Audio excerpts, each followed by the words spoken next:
Once upon a time, it matters little when, and in stalwart England, it matters little where, a fierce battle was fought. It was fought upon a long summer day when the waving grass was green. Many a wild flower formed by the almighty hand to be a perfumed goblet for the dew, felt its enameled cup fill high with blood that day, and shrinking dropped. Many an insect deriving its delicate color from harmless leaves and herbs was stained anew that day by dying men, and marked its frightened way with an unnatural track. The painted butterfly took blood into the air upon the edges of its wings. The stream ran red. The trodden ground became a quagmire whence, from sullen pools collected in the prints of human feet and horses' hoofs, the one prevailing hue still lowered and glimmered at the sun.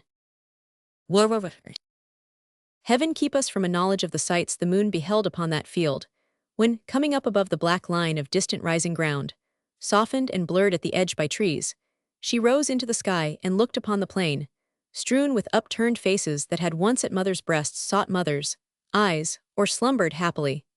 Heaven keep us from a knowledge of the secrets whispered afterwards upon the tainted wind that blew across the scene of that day's work, and that night's death and suffering. Many a lonely moon was bright upon the battleground, and many a star kept mournful watch upon it, and many a wind from every quarter of the earth blew over it, before the traces of the fight were worn away. They lurked and lingered for a long time, but survived in little things, for nature, far above the evil passions of men, soon recovered her serenity, and smiled upon the guilty battleground as she had done before when it was innocent. The lark sang high above it, the swallows skimmed and dipped and flitted to and fro, the shadows of the flying clouds pursued each other swiftly, over grass and corn and turnip field and wood, and over roof and church spire in the nestling town among the trees, away into the bright distance on the borders of the sky and earth, where the red sunsets faded. Crops were sown and grew up and were gathered in, the stream that had been crimson turned a watermill, men whistled at the plow, gleaners and haymakers were seen in quiet groups at work, sheep and oxen pastured, boys whooped and called in fields to scare away the birds, smoke rose from cottage chimneys, Sabbath bells rang peacefully, old people lived and died, the timid creatures of the field, and simple flowers of the bush and garden, grew and withered in their destined terms, and all upon the fierce and bloody battleground, where thousands upon thousands had been killed in the great fight. But there were deep green patches in the growing corn at first that people looked at awfully. Year after year they reappeared, and it was known that underneath those fertile spots, heaps of men and horses lay buried, indiscriminately enriching the ground. The husbandmen who plowed those places shrunk from the great worms abounding there, and the sheaves they yielded were, for many a long year, called the battle sheaves, and set apart, and no one ever knew a battle sheaf to be among the last load at a harvest home. For a long time, every furrow that was turned revealed some fragments of the fight.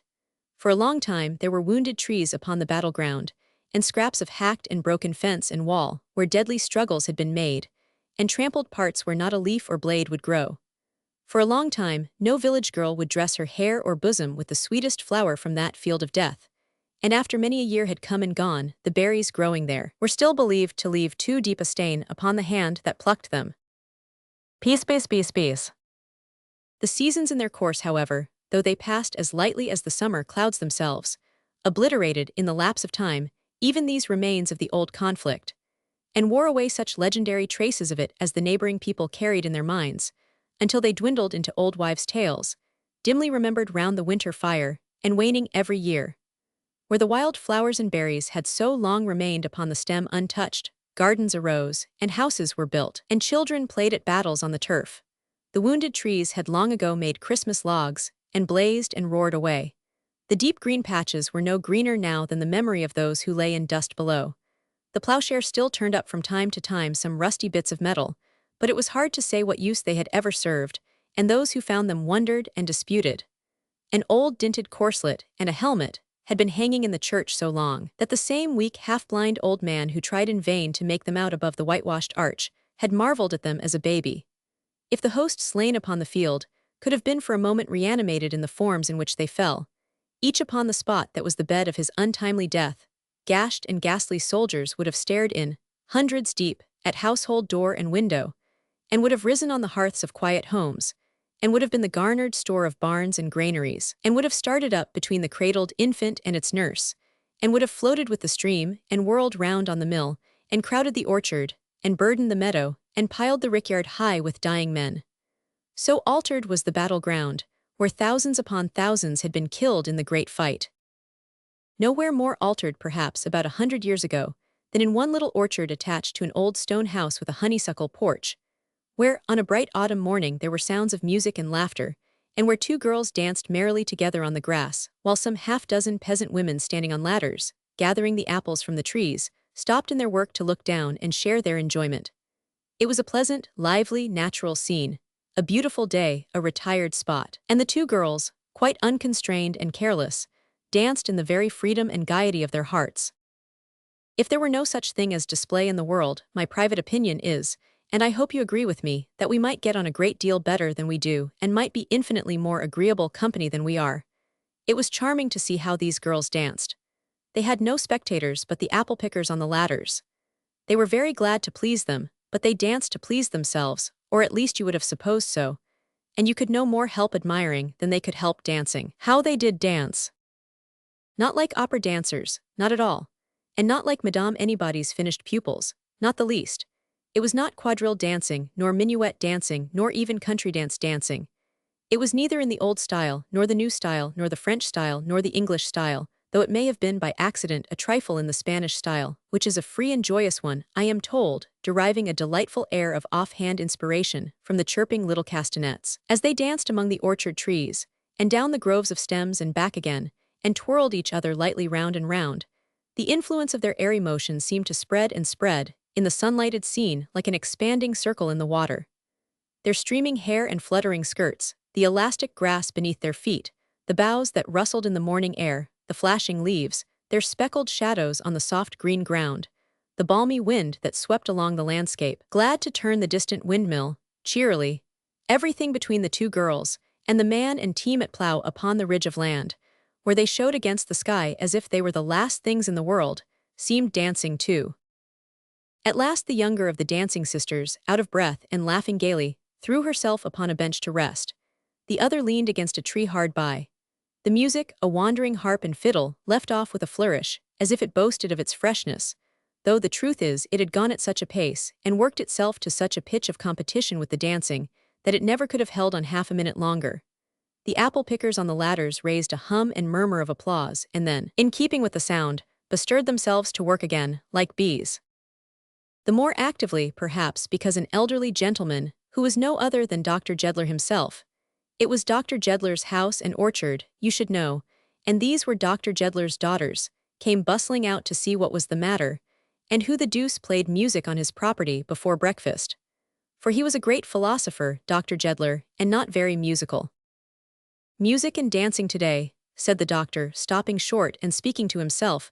"I thought they dreaded today, but it's a world of contradictions. Why Grace, why Marion?" He added aloud, "Is the world more mad than usual this morning?" "Make some allowance for it, father, if it be," replied his younger daughter Marion, going close to him and looking into his face, "for it's somebody's birthday." "Somebody's birthday, puss," replied the doctor. "Don't you know it's always somebody's birthday? Did you never hear how many new performers enter on this? Ha, ha, ha. It's impossible to speak gravely of it, on this preposterous and ridiculous business called life, every minute." "No, father." "No, not you, of course, you're a woman almost," said the doctor. "By the by," and he looked into the pretty face, still close to his, "I suppose it's your birthday." "No, do you really, father?" cried his pet daughter, pursing up her red lips to be kissed. "There, take my love with it," said the doctor, imprinting his upon them, "and many happy returns of the idea of the day. The notion of wishing happy returns in such a farce as this," said the doctor to himself, "is good. Ha, ha, ha." Dr. Jeddler was, as I have said, a great philosopher, and the heart and mystery of his philosophy was to look upon the world as a gigantic practical joke, as something too absurd to be considered seriously by any rational man. His system of belief had been, in the beginning, part and parcel of the battleground on which he lived, as you shall presently understand. "Well, but how did you get the music?" asked the doctor. "Poultry stealers, of course. Where did the minstrels come from?" "Alfred sent the music," said his daughter Grace, adjusting a few simple flowers in her sister's hair, with which, in her admiration of that youthful beauty, she had herself adorned it half an hour before, and which the dancing had disarranged. "Oh, Alfred sent the music, did he?" returned the doctor. Yes, he met it coming out of the town as he was entering early. The men are traveling on foot and rested there last night. And as it was Marion's birthday and he thought it would please her, he sent them on, with a penciled note to me, saying that if I thought so too, they had come to serenade her. Aye, said the doctor carelessly, he always takes your opinion. And my opinion being favorable, said Grace, good-humoredly, and pausing for a moment to admire the pretty head she decorated with her own thrown back, and Marion being in high spirits and beginning to dance, I joined her, and so we danced to Alfred's music till we were out of breath. And we thought the music all the gayer for being sent by Alfred. Didn't we, dear Marion? Oh, I don't know, Grace, how you tease me about Alfred. Tease you by mentioning your lover, said her sister. I am sure I don't much care to have him mentioned, said the wilful beauty, stripping the petals from some flowers she held and scattering them on the ground. I am almost tired of hearing of him, and as to his being my lover. Hush, don't speak lightly of a true heart, which is all your own, Marion, cried her sister, even in jest.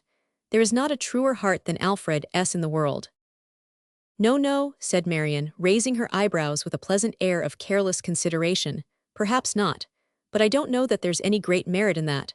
I don't want him to be so very true. I never asked him, if he expects that But dear Grace, why need we talk of him at all just now? It was agreeable to see the graceful figures of the blooming sisters, twined together, lingering among the trees, conversing thus, with earnestness opposed to lightness, yet with love responding tenderly to love. And it was very curious indeed to see the younger sister's eyes suffused with tears, and something fervently and deeply felt, breaking through the willfulness of what she said, and striving with it painfully. The difference between them in respective age could not exceed 4 years at most. But Grace, as often happens in such cases when no mother watches over both, the doctor's wife was dead, seemed in her gentle care of her young sister, and in the steadiness of her devotion to her, older than she was, and more removed in course of nature from all competition with her or participation, otherwise than through her sympathy and true affection in her wayward fancies, than their ages seemed to warrant. Great character of mother, that, even in this shadow and faint reflection of it, purifies the heart, and raises the exalted nature nearer to the angels. The doctor's reflections, as he looked after them and heard the purport of their discourse, were limited, at first, to certain merry meditations on the folly of all loves and likings, and the idle imposition practiced on themselves by young people, who believed, for a moment, that there could be anything serious in such bubbles, and were always undeceived, always. But the home-adorning, self-denying qualities of Grace, and her sweet temper, so gentle and retiring, yet including so much constancy and bravery of spirit, seemed all expressed to him in the contrast between her quiet household figure and that of his younger and more beautiful child. And he was sorry for her sake, sorry for them both, that life should be such a very ridiculous business as it was. The doctor never dreamed of inquiring whether his children, or either of them, helped in any way to make the scheme a serious one. But then he was a philosopher. A kind and generous man by nature, he had stumbled, by chance, over that common philosopher's stone, much more easily discovered than the object of the alchemist's researches, which sometimes trips up kind and generous men, and has the fatal property of turning gold to dross, and every precious thing to poor account. Britons, cried the doctor, Briton halloa. A small man, with an uncommonly sour and discontented face, emerged from the house, and returned to this call the unceremonious acknowledgment of now then. Where's the breakfast table? Said the doctor. In the house, returned Briton. Are you going to spread it out here, as you were told last night? Said the doctor. Don't you know that there are gentlemen coming, that there's business to be done this morning before the coach comes by, that this is a very particular occasion? I couldn't do anything, Dr. Jeddler, till the women had done getting in the apples, could I? Said Briton, his voice rising with his reasoning, so that it was very loud at last. Well, have they done now? Returned the doctor, looking at his watch and clapping his hands. Come, make haste, where's Clemency? Here am I, mister, said a voice from one of the ladders, which a pair of clumsy feet descended briskly. It's all done now. Clear away, gals. Everything shall be ready for you in half a minute, mister. With that she began to bustle about most vigorously, presenting, as she did so, an appearance sufficiently peculiar to justify a word of introduction.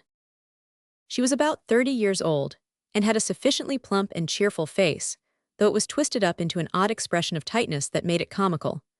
But the extraordinary homeliness of her gait and manner would have superseded any face in the world. To say that she had 2 left legs and somebody else's arms, and that all 4 limbs seemed to be out of joint, and to start from perfectly wrong places when they were set in motion, is to offer the mildest outline of the reality. To say that she was perfectly content and satisfied with these arrangements, and regarded them as being no business of hers, and took her arms and legs as they came, and allowed them to dispose of themselves just as it happened, is to render faint justice to her equanimity. Her dress was a prodigious pair of self-willed shoes that never wanted to go where her feet went, blue stockings, a printed gown of many colors, and the most hideous pattern procurable for money, and a white apron. She always wore short sleeves, and always had, by some accident, grazed elbows, in which she took so lively an interest that she was continually trying to turn them round and get impossible views of them. In general, a little cap perched somewhere on her head, though it was rarely to be met with in the place usually occupied in other subjects, by that article of dress. But from head to foot she was scrupulously clean, and maintained a kind of dislocated tidiness. Indeed, her laudable anxiety to be tidy and compact in her own conscience as well as in the public eye, gave rise to one of her most startling evolutions, which was to grasp herself sometimes by a sort of wooden handle, part of her clothing, and familiarly called a busk, and wrestle as it were with her garments, until they fell into a symmetrical arrangement. Such in outward form and garb was Clemency Newcome, who was supposed to have unconsciously originated a corruption of her own Christian name, from Clementina, but nobody knew, for the deaf old mother, a very phenomenon of age, whom she had supported almost from a child, was dead, and she had no other relation, who now busied herself in preparing the table, and who stood at intervals with her bare red arms crossed, rubbing her grazed elbows with opposite hands, and staring at it very composedly, until she suddenly remembered something else it wanted, and jogged off to fetch it. "Here are them 2 lawyers a-coming, mister," said Clemency, in a tone of no very great good will. "Aha," cried the doctor, advancing to the gate to meet them. Good morning, Grace, my dear Marion, here are Messrs. Snitchey and Craggs, where's Alfred?" "He'll be back directly, father, no doubt," said Grace. "He had so much to do this morning in his preparations for departure that he was up and out by daybreak. Good morning, gentlemen." "Ladies," said Mr. Snitchey, for Self and Craggs, who bowed "Good morning, Miss," to Marion, "I kiss your hand," which he did. "And I wish you," which he might or might not, for he didn't look at first sight like a gentleman troubled with many warm outpourings of soul in behalf of other people, 100 happy returns of this auspicious day. "Ha ha ha," laughed the doctor thoughtfully with his hands in his pockets. "The great farce in 100 acts." "You wouldn't, I am sure," said Mr. Snitchey, standing a small professional blue bag against one leg of the table, "cut the great farce short for this actress, at all events, Dr. Jeddler." "No," returned the doctor. "God forbid. May she live to laugh at it as long as she can laugh, and then say with the French wit, 'The farce is ended, draw the curtain.'" "The French wit," said Mr. Snitchey, peeping sharply into his blue bag, "was wrong, Dr. Jeddler, and your philosophy is altogether wrong, depend upon it, as I have often told you. Nothing serious in life. What do you call law?" "A joke," replied the doctor. "Did you ever go to law?" asked Mr. Snitchey, looking out of the blue bag. "Never," returned the doctor. "If you ever do," said Mr. Snitchey, "perhaps you'll alter that opinion." Craggs, who seemed to be represented by Snitchey, and to be conscious of little or no separate existence or personal individuality, offered a remark of his own in this place. It involved the only idea of which he did not stand seized and possessed in equal moieties with Snitchey, but he had some partners in it among the wise men of the world. "It's made a great deal too easy," said Mr. Craggs. "Law is?" asked the doctor. "Yes," said Mr. Craggs, "everything is. Everything appears to me to be made too easy nowadays. It's the vice of these times. If the world is a joke, I am not prepared to say it isn't. It ought to be made a very difficult joke to crack. It ought to be as hard a struggle, sir, as possible. That's the intention. But it's being made far too easy. We are oiling the gates of life. They ought to be rusty. We shall have them beginning to turn soon with a smooth sound, whereas they ought to grate upon their hinges. Yes, sir." Mr. Craggs seemed positively to grate upon his own hinges, as he delivered this opinion, to which he communicated immense effect, being a cold, hard, dry man, dressed in grey and white like a flint, with small twinkles in his eyes as if something struck sparks out of them. The three natural kingdoms, indeed, had each a fanciful representative among this brotherhood of disputants, for Snitchy was like a magpie or a raven, only not so sleek, and the doctor had a streaked face like a winter pippin, with here and there a dimple to express the peckings of the birds, and a very little bit of pigtail behind, that stood for the stalk. As the active figure of a handsome young man, dressed for a journey, and followed by a porter bearing several packages and baskets, entered the orchard at a brisk pace, and with an air of gaiety and hope that accorded well with the morning, these three drew together, like the brothers of the sister Fates, or like the Graces most effectually disguised, or like the three weird prophets on the heath, and greeted him. "Happy returns, Alf," said the doctor lightly. "100 happy returns of this auspicious day, Mr. Heathfield," said Snitchy, bowing low. "Returns," Craggs murmured in a deep voice, all alone. "Why, what a battery!" exclaimed Alfred, stopping short, "and 1, 2, 3 all foreboders of no good in the great sea before me. I am glad you are not the first I have met this morning. I should have taken it for a bad omen. But Grace was the first, sweet, pleasant Grace, so I defy you all." "If you please, mister, I was the first, you know," said Clemency Newcomb. "She was a walking out here before sunrise, you remember. I was in the house." "That's true, Clemency was the first," said Alfred. "So I defy you with Clemency." "Ha ha ha, for self and Craggs," said Snitchy.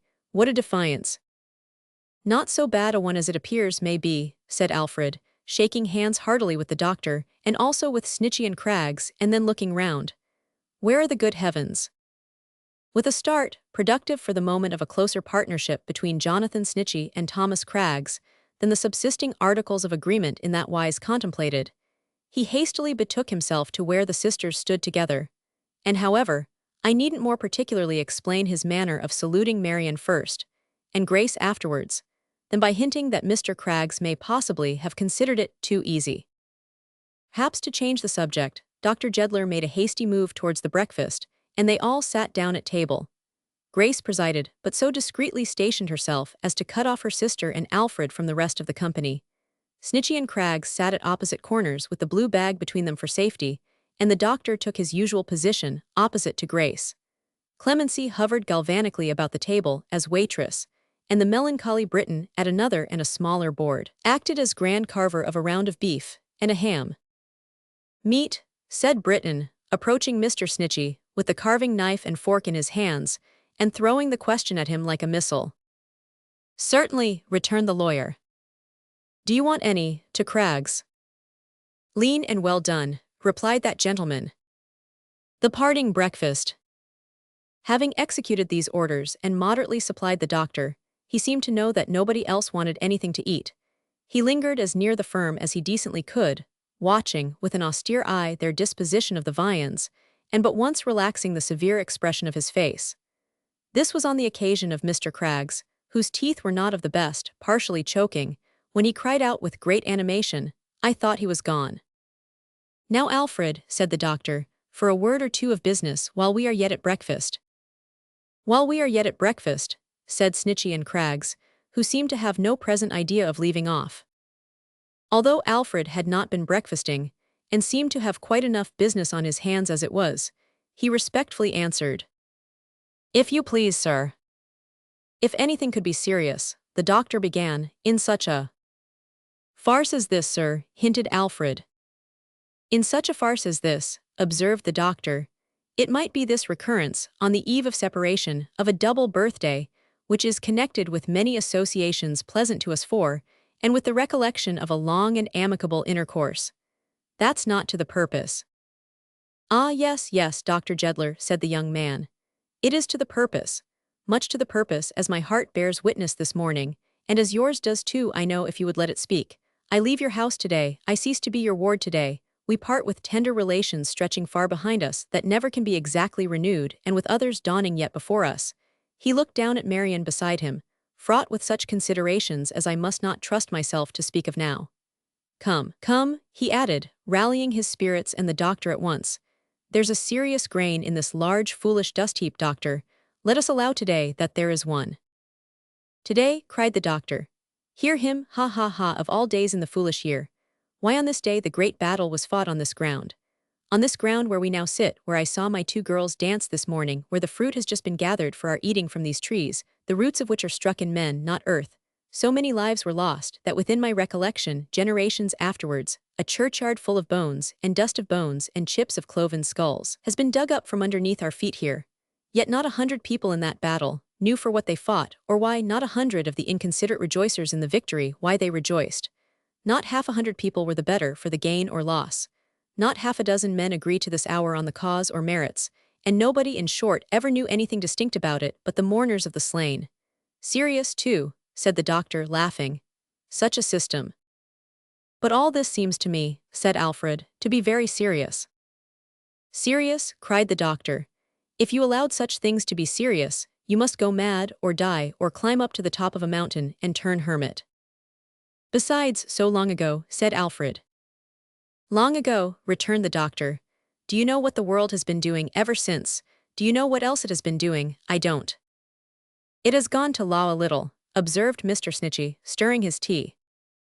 Although the way out has been always made too easy, said his partner. And you'll excuse my saying, doctor, pursued Mr. Snitchy, having been already put 1,000 times in possession of my opinion, in the course of our discussions, that in its having gone to law, and in its legal system altogether, I do observe a serious side. Now really, a something tangible, and with a purpose and intention in it.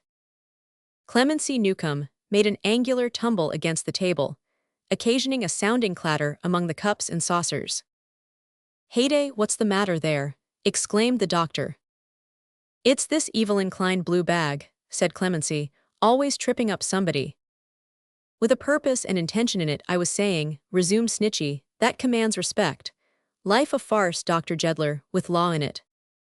The doctor laughed, and looked at Alfred. Granted, if you please, that war is foolish, said Snitchy.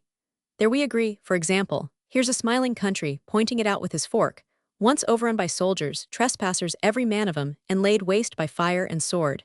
He, the idea of any man exposing himself voluntarily to fire and sword. Stupid, wasteful, positively ridiculous. You laugh at your fellow creatures, you know, when you think of it. But take this smiling country as it stands. Think of the laws appertaining to real property, to the bequest and devise of real property, to the mortgage and redemption of real property, to leasehold, freehold, and copyhold estate. Think, said Mr. Snitchy, with such great emotion that he actually smacked his lips, of the complicated laws relating to title and proof of title, with all the contradictory precedents and numerous acts of Parliament connected with them. Think of the infinite number of ingenious and interminable chancery suits, to which this pleasant prospect may give rise.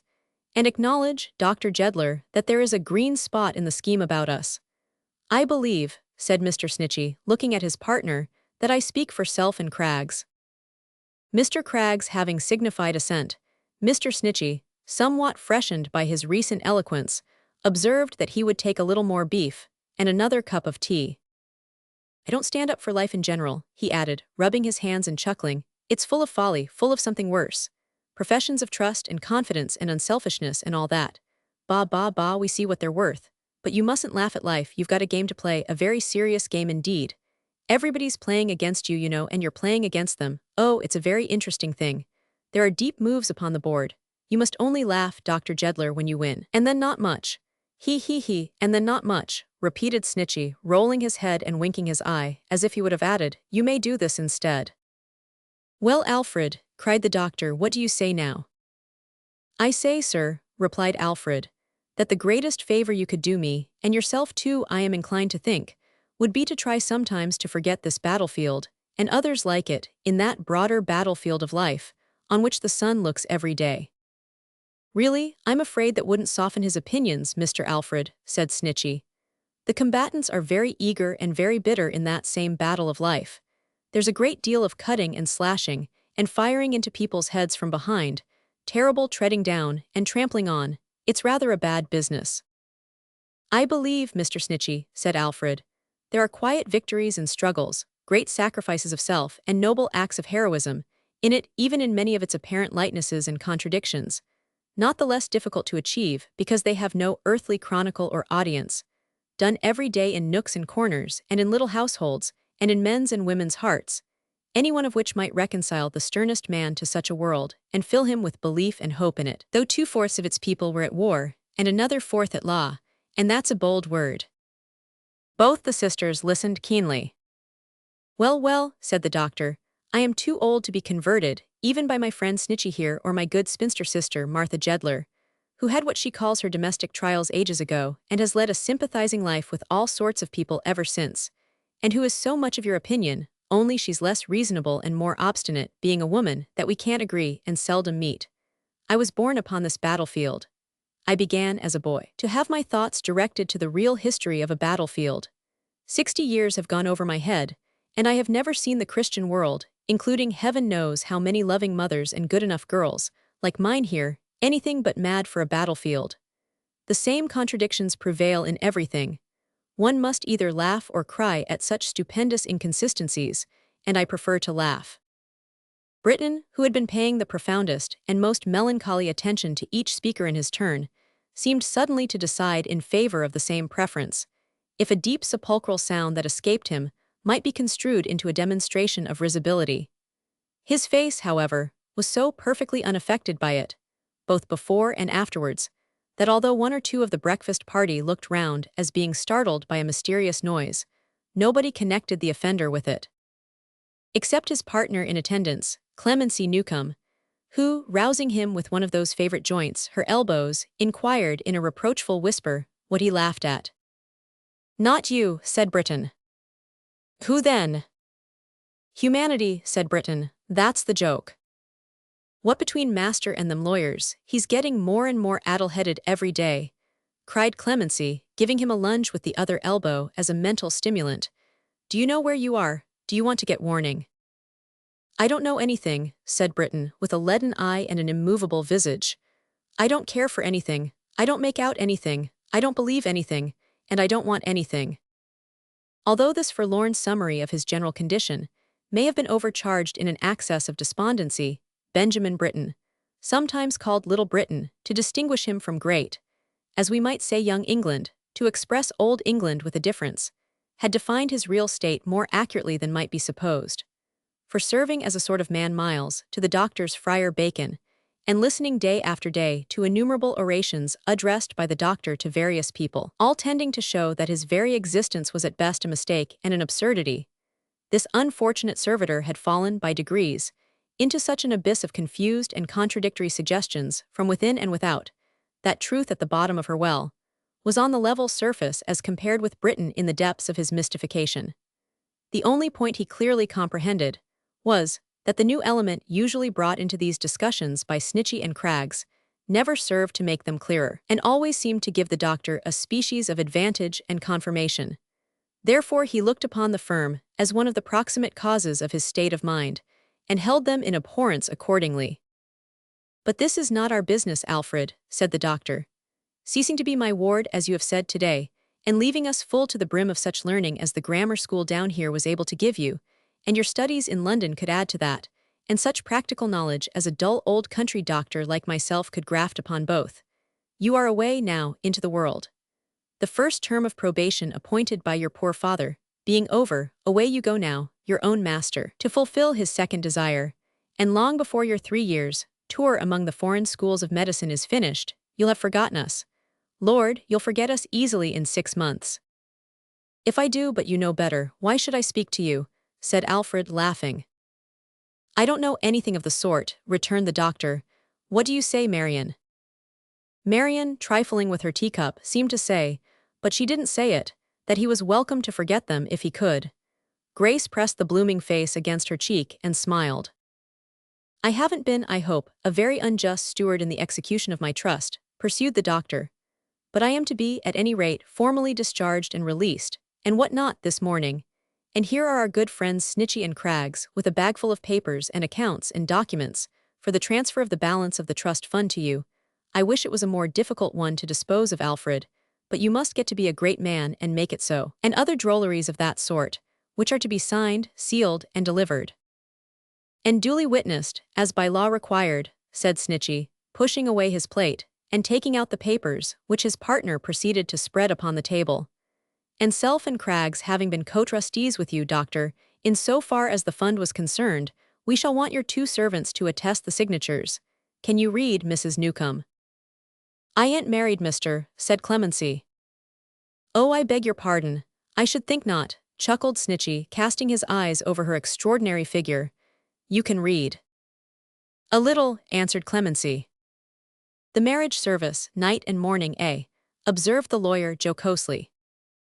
"No," said Clemency, "too hard, I only reads a thimble." "Read a thimble," echoed Snitchy. "What are you talking about, young woman?" Clemency nodded. "And a nutmeg grater." "Why, this is a lunatic, a subject for the Lord High Chancellor," said Snitchy, staring at her. "If possessed of any property," stipulated Craggs.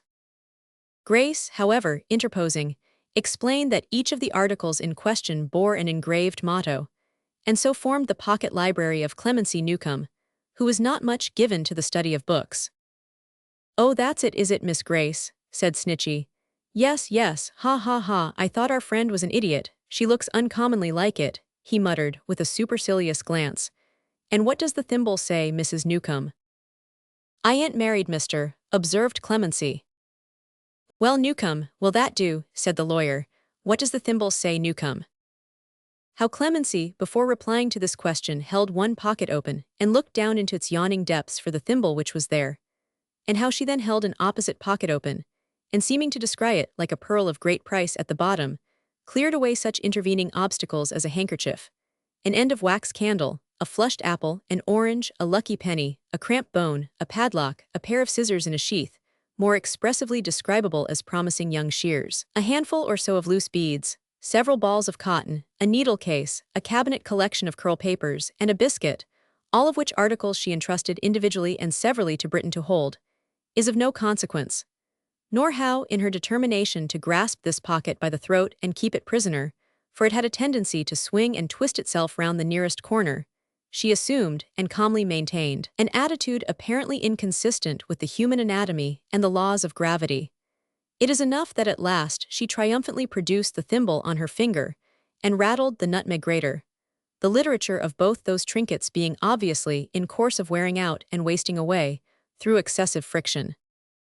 "That's the thimble, is it, young woman?" said Mr. Snitchy, diverting himself at her expense. "And what does the thimble say?" "It says," replied Clemency, reading slowly round it as if it were a tower, "forget and forgive." Snitchy and Craggs laughed heartily. "So new," said Snitchy. "So easy," said Craggs. "Such a knowledge of human nature in it," said Snitchy. "So applicable to the affairs of life," said Craggs. "And the nutmeg grater?" inquired the head of the firm. "The grater says," returned Clemency, "do as you wold be done by." "Do or you'll be done brown, you mean," said Mr. Snitchy. "I don't understand," retorted Clemency, shaking her head vaguely. "I ain't no lawyer." "I am afraid that if she was, Doctor," said Mr. Snitchy, turning to him suddenly, as if to anticipate any effect that might otherwise be consequent on this retort, she'd find it to be the golden rule of half her clients. They are serious enough in that, whimsical as your world is, and lay the blame on us afterwards. We, in our profession, are little else than mirrors after all, Mr. Alfred, but we are generally consulted by angry and quarrelsome people, who are not in their best looks, and it's rather hard to quarrel with us if we reflect unpleasant aspects. I think," said Mr. Snitchy, "that I speak for Self and Craggs." "Decidedly," said Craggs. "And so, if Mr. Britton will oblige us with a mouthful of ink," said Mr. Snitchy, returning to the papers, "we'll sign, seal, and deliver as soon as possible, or the coach will be coming past before we know where we are." If one might judge from his appearance, there was every probability of the coach coming past before Mr. Britton knew where he was, for he stood in a state of abstraction, mentally balancing the doctor against the lawyers, and the lawyers against the doctor, and their clients against both, and engaged in feeble attempts to make the thimble and nutmeg grater, a new idea to him, square with anybody's system of philosophy, and in short, bewildering himself as much as ever his great namesake has done with theories and schools. But Clemency, who was his good genius, though he had the meanest possible opinion of her understanding, by reason of her seldom troubling herself with abstract speculations, and being always at hand to do the right thing at the right time, having produced the ink in a twinkling, tendered him the further service of recalling him to himself by the application of her elbows, with which gentle flappers she so jogged his memory, in a more literal construction of that phrase than usual, that he soon became quite fresh and brisk. How he labored under an apprehension not uncommon to persons in his degree, to whom the use of pen and ink is an event, that he couldn't append his name to a document, not of his own writing, without committing himself in some shadowy manner, or somehow signing away vague and enormous sums of money, and how he approached the deeds under protest, and by dint of the doctor's coercion, and insisted on pausing to look at them before writing, the cramped hand, to say nothing of the phraseology, being so much Chinese to him, and also on turning them round to see whether there was anything fraudulent underneath, and how, having signed his name, he became desolate as one who had parted with his property and rights. I want the time to tell. Also, how the blue bag containing his signature afterwards had a mysterious interest for him, and he couldn't leave it. Also, how Clemency Newcomb, in an ecstasy of laughter at the idea of her own importance and dignity, brooded over the whole table with her 2 elbows like a spread eagle, and reposed her head upon her left arm as a preliminary to the formation of certain cabalistic characters, which required a deal of ink, and imaginary counterparts whereof she executed at the same time with her tongue. Also how, having once tasted ink, she became thirsty in that regard, as tigers are said to be after tasting another sort of fluid, and wanted to sign everything, and put her name in all kinds of places. In brief, the doctor was discharged of his trust and all its responsibilities, and Alfred, taking it on himself, was fairly started on the journey of life. "Britain," said the doctor, "run to the gate and watch for the coach. Time flies, Alfred." "Yes, sir, yes," returned the young man hurriedly. "Dear Grace, a moment. Marion, so young and beautiful, so winning and so much admired, dear to my heart as nothing else in life is, remember, I leave Marion to you. She has always been a sacred charge to me, Alfred. She is doubly so now. I will be faithful to my trust, believe me." "I do believe it, Grace, I know it well. Who could look upon your face and hear your earnest voice and not know it? Ah, good Grace, if I had your well-governed heart and tranquil mind, how bravely I would leave this place today." "Would you?" she answered with a quiet smile. "And yet, Grace, sister, seems the natural word." "Use it," she said quickly. "I am glad to hear it, call me nothing else." "And yet, sister, then," said Alfred, "Marion and I had better have your true and steadfast qualities serving us here, and making us both happier and better. I wouldn't carry them away, to sustain myself if I could." "Coach upon the hilltop," exclaimed Britain. "Time flies, Alfred," said the doctor. Marion had stood apart, with her eyes fixed upon the ground. But this warning being given, her young lover brought her tenderly to where her sister stood, and gave her into her embrace. "I have been telling Grace, dear Marion," he said, "that you are her charge, my precious trust at parting. And when I come back and reclaim you, dearest, and the bright prospect of our married life lies stretched before us, it shall be one of our chief pleasures to consult how we can make Grace happy, how we can anticipate her wishes, how we can show our gratitude and love to her, how we can return her something of the debt she will have heaped upon us." The younger sister had one hand in his, the other rested on her sister's neck. She looked into that sister's eyes, so calm, serene, and cheerful, with a gaze in which affection, admiration, sorrow, wonder, almost veneration were blended. She looked into that sister's face as if it were the face of some bright angel. Calm, serene, and cheerful, it looked back on her and on her lover. "And when the time comes, as it must one day," said Alfred, "I wonder it has never come yet, but Grace knows best, for Grace is always right, when she will want a friend to open her whole heart to, and to be to her something of what she has been to us.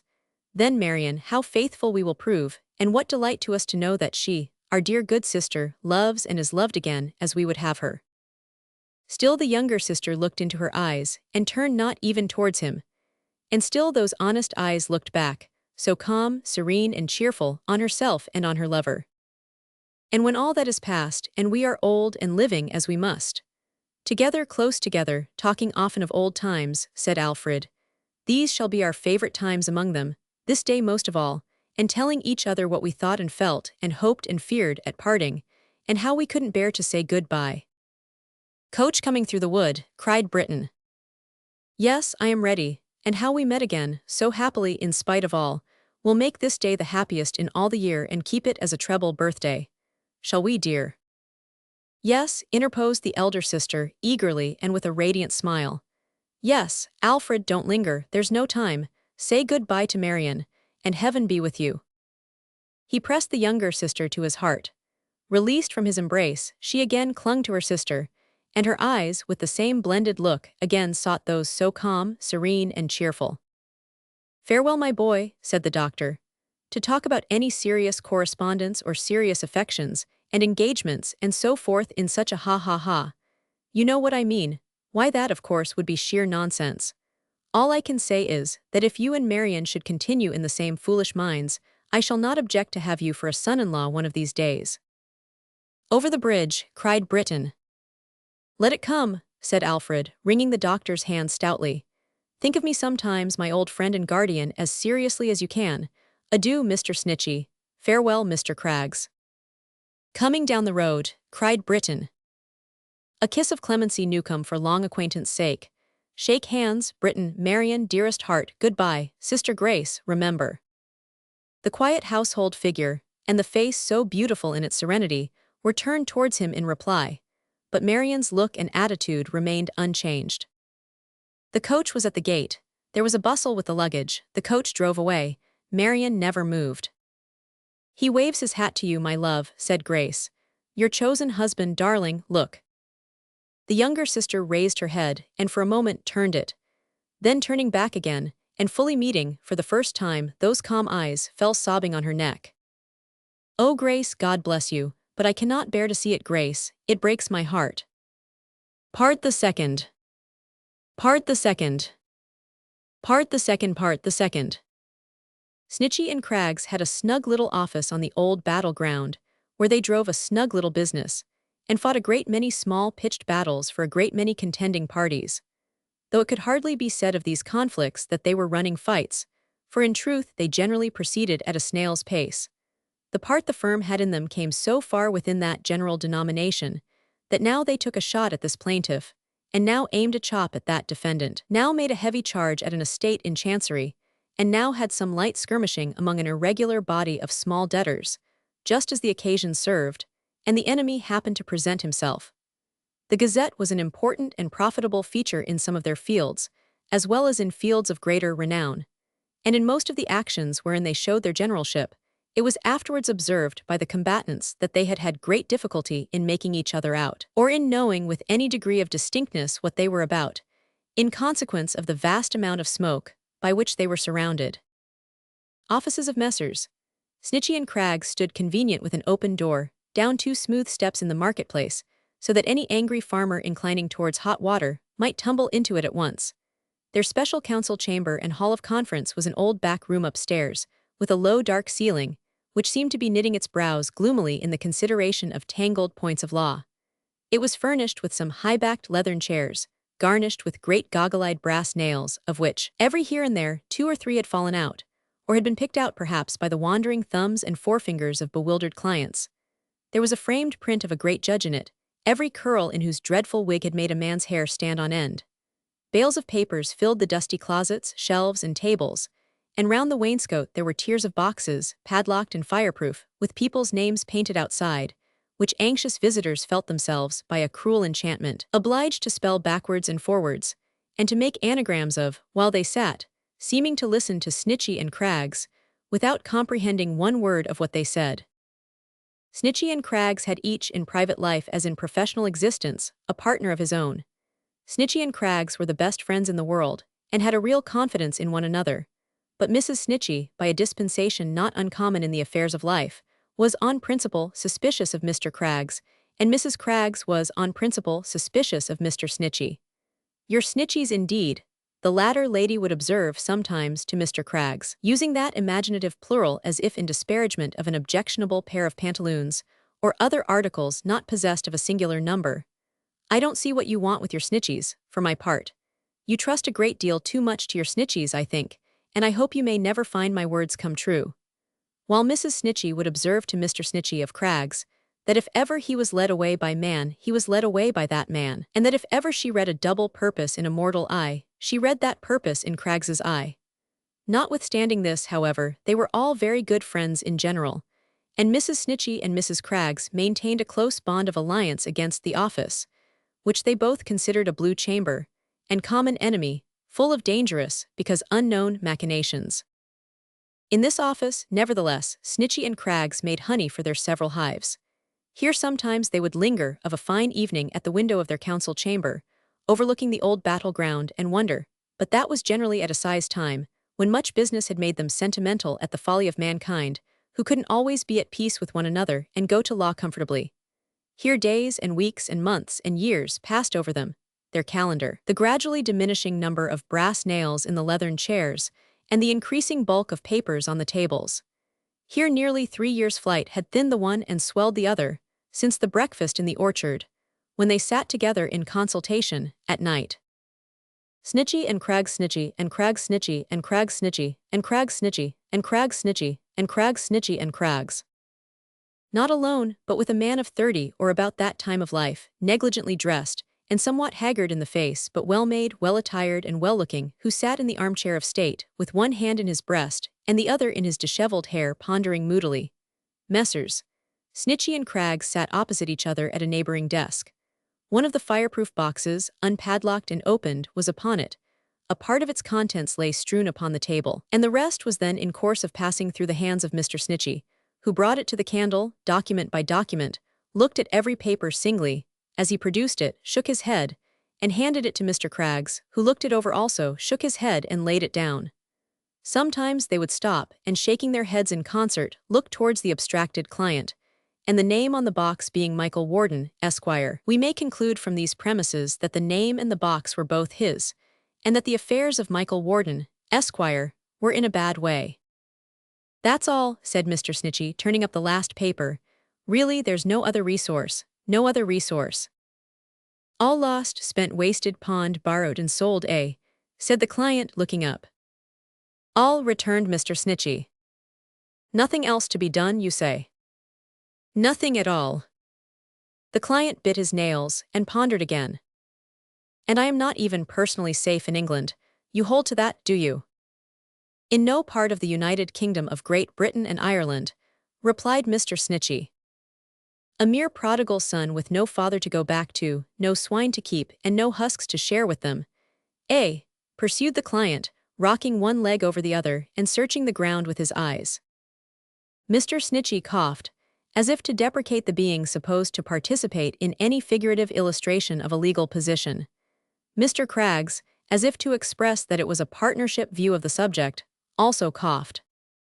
"Ruined at 30, said the client. "Humph."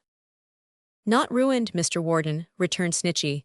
"Not so bad as that. You have done a good deal towards it, I must say, but you are not ruined. A little nursing." "A little devil," said the client. "Mr. Craggs," said Snitchey, "will you oblige me with a pinch of snuff? Thank you, sir." As the imperturbable lawyer applied it to his nose, with great apparent relish and a perfect absorption of his attention in the proceeding, the client gradually broke into a smile, and looking up said, "You talk of nursing. How long nursing?" "How long nursing?" repeated Snitchey, dusting the snuff from his fingers and making a slow calculation in his mind. "For your involved estate, sir, in good hands, S&C say 6 or 7 years." "To starve for 6 or 7 years," said the client with a fretful laugh and an impatient change of his position. "To starve for 6 or 7 years, Mr. Warden," said Snitchey, "would be very uncommon indeed. You might get another estate by showing yourself the while, but we don't think you could do it, speaking for self and Craggs, and consequently don't advise it."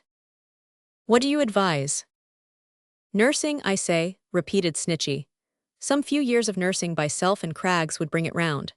But to enable us to make terms and hold terms, and you to keep terms, you must go away, you must live abroad. As to starvation, we could insure you some hundreds a year to starve upon, even in the beginning, I dare say, Mr. Warden."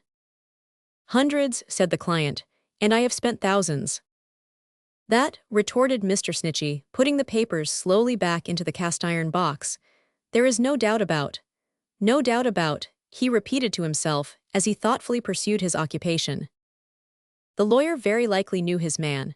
At any rate his dry, shrewd, whimsical manner had a favorable influence upon the client's moody state, and disposed him to be more free and unreserved. Or perhaps the client knew his man, and had elicited such encouragement as he had received, to render some purpose he was about to disclose the more defensible in appearance. Gradually raising his head, he sat looking at his immovable adviser with a smile, which presently broke into a laugh.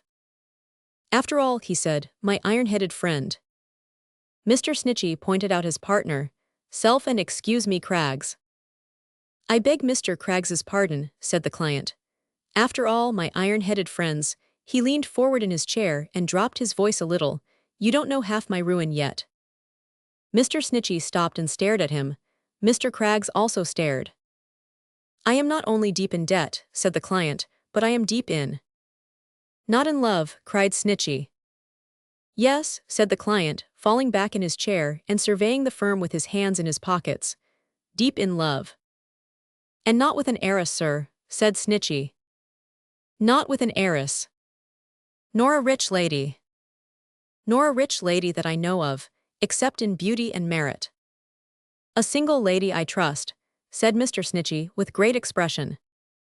"Certainly." "It's not one of Dr. Jeddler's daughters," said Snitchey, suddenly squaring his elbows on his knees and advancing his face at least a yard. "Yes," returned the client.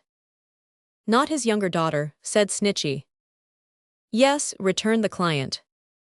"Mr. Craggs," said Snitchey, much relieved, "will you oblige me with another pinch of snuff?" "Thank you. I am happy to say it don't signify, Mr. Warden. She's engaged, sir, she's bespoke. My partner can corroborate me, we know the fact." "We know the fact," repeated Craggs. "Why, so do I perhaps," returned the client quietly. "What of that? Are you men of the world, and did you never hear of a woman changing her mind?" "There certainly have been actions for breach," said Mr. Snitchey, "brought against both spinsters and widows, but in the majority of cases—" "Cases?" interposed the client impatiently. "Don't talk to me of cases. The general precedent is in a much larger volume than any of your law books. Besides, do you think I have lived 6 weeks in the doctor's house for nothing?" "I think, sir," observed Mr. Snitchey, gravely addressing himself to his partner, "that of all the scrapes Mr. Warden's horses have brought him into at one time and another, and they have been pretty numerous, and pretty expensive, as none know better than himself and you and I, the worst scrape may turn out to be, if he talks in this way, his having been ever left by one of them at the doctor's garden wall, with 3 broken ribs, a snapped collarbone, and the Lord knows how many bruises. We didn't think so much of it at the time when we knew he was going on well under the doctor's hands and roof, but it looks bad now, sir. Bad, it looks very bad. Dr. Jeddler too, our client, Mr. Craggs." "Mr. Alfred Heathfield too, a sort of client, Mr. Snitchey," said Craggs. "Mr. Michael Warden too, a kind of client," said the careless visitor, "and no bad one either, having played the fool for 10 or 12 years. However, Mr. Michael Warden has sown his wild oats now, there's their crop in that box, and means to repent and be wise. And in proof of it, Mr. Michael Warden means, if he can, to marry Marion, the doctor's lovely daughter, and to carry her away with him." "Really, Mr. Craggs," Snitchey began. "Mr. Snitchey and Mr. Craggs, partners both," said the client, interrupting him. "You know your duty to your clients, and you know well enough, I am sure, that it is no part of it to interfere in a mere love affair which I am obliged to confide to you. I am not going to carry the young lady off without her own consent. There's nothing illegal in it. I never was Mr. Heathfield's bosom friend. I violate no confidence of his. I love where he loves, and I mean to win where he would win, if I can." "He can't, Mr. Craggs," said Snitchey, evidently anxious and discomfited. "He can't do it, sir. She dotes on Mr. Alfred." "Does she?" returned the client. "Mr. Craggs, she dotes on him, sir," persisted Snitchey. "I didn't live 6 weeks, some few months ago, in the doctor's house for nothing, and I doubted that soon," observed the client. "She would have doted on him if her sister could have brought it about, but I watched them." Marion avoided his name, avoided the subject, shrunk from the least allusion to it with evident distress. "Why should she, Mr. Craggs, you know, why should she, sir?" inquired Snitchey.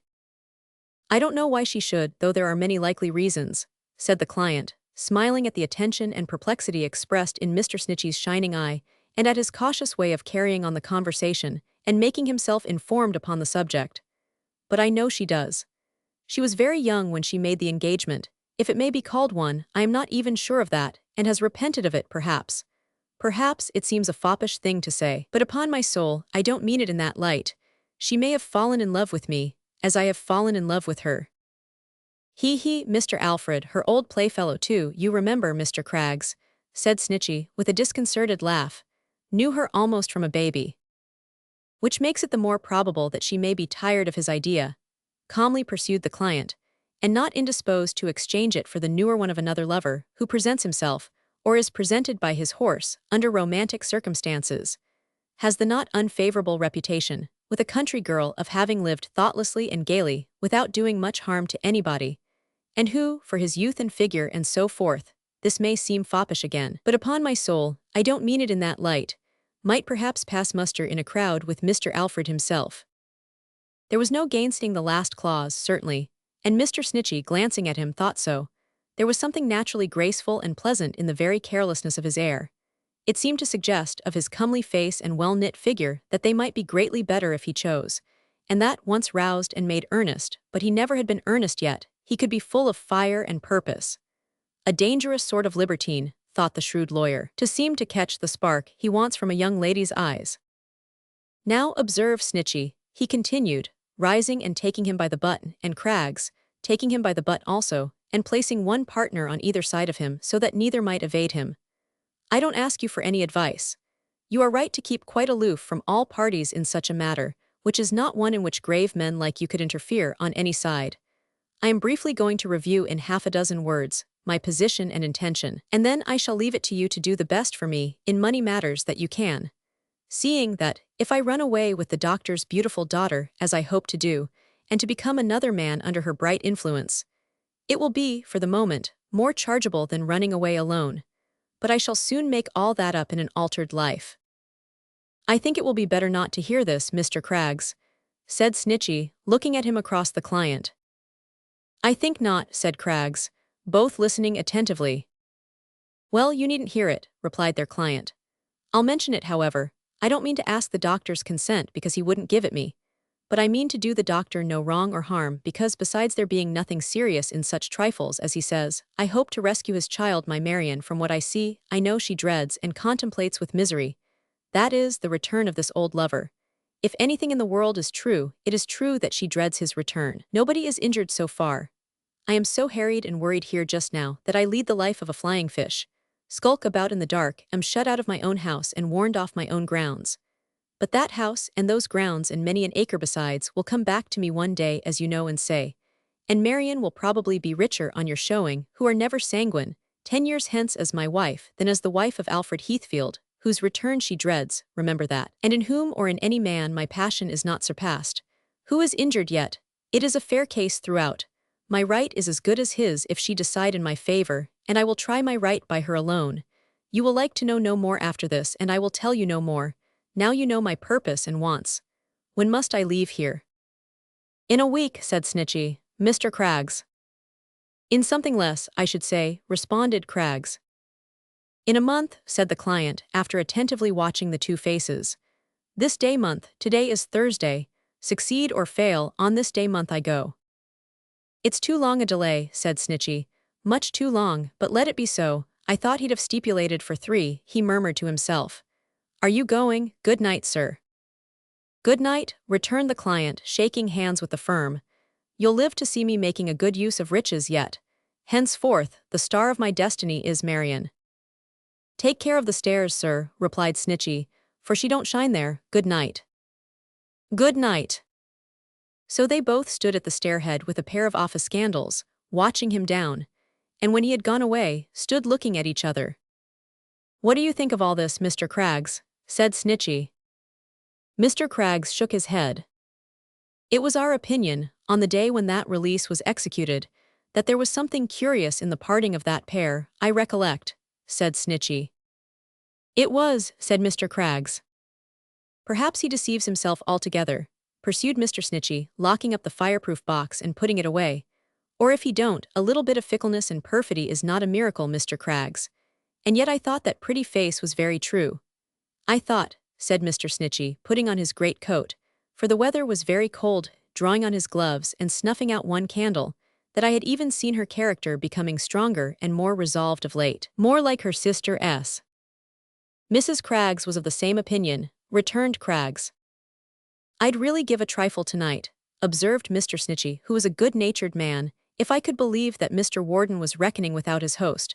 But light-headed, capricious, and unballasted as he is, he knows something of the world and its people. He ought to, for he has bought what he does know dear enough. And I can't quite think that. We had better not interfere. We can do nothing, Mr. Craggs, but keep quiet. Nothing, returned Craggs. Our friend the doctor makes light of such things, said Mr. Snitchy, shaking his head. I hope he mayn't stand in need of his philosophy. Our friend Alfred talks of the battle of life. He shook his head again. I hope he mayn't be cut down early in the day. Have you got your hat, Mr. Craggs? I am going to put the other candle out. Mr. Craggs replying in the affirmative, Mr. Snitchy suited the action to the word, and they groped their way out of the council chamber, now as dark as the subject, or the law in general. My story passes to a quiet little study, where on that same night the sisters and the hale old doctor sat by a cheerful fireside. Grace was working at her needle. Marion read aloud from a book before her. The doctor, in his dressing gown and slippers, with his feet spread out upon the warm rug, leaned back in his easy chair, and listened to the book and looked upon his daughters. They were very beautiful to look upon. Two better faces for a fireside never made a fireside bright and sacred. Something of the difference between them had been softened down in 3 years' time, and enthroned upon the clear brow of the younger sister, looking through her eyes, and thrilling in her voice, was the same earnest nature that her own motherless youth had ripened in the elder sister long ago. But she still appeared at once the lovelier and weaker of the two, still seemed to rest her head upon her sister's breast, and put her trust in her, and look into her eyes for counsel and reliance. Those loving eyes, so calm, serene, and cheerful as of old. And being in her own home, read Marion from the book, her home made exquisitely dear by these remembrances, she now began to know that the great trial of her heart must soon come on, and could not be delayed.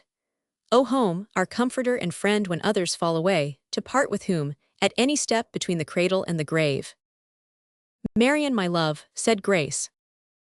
Why, Puss, exclaimed her father, what's the matter?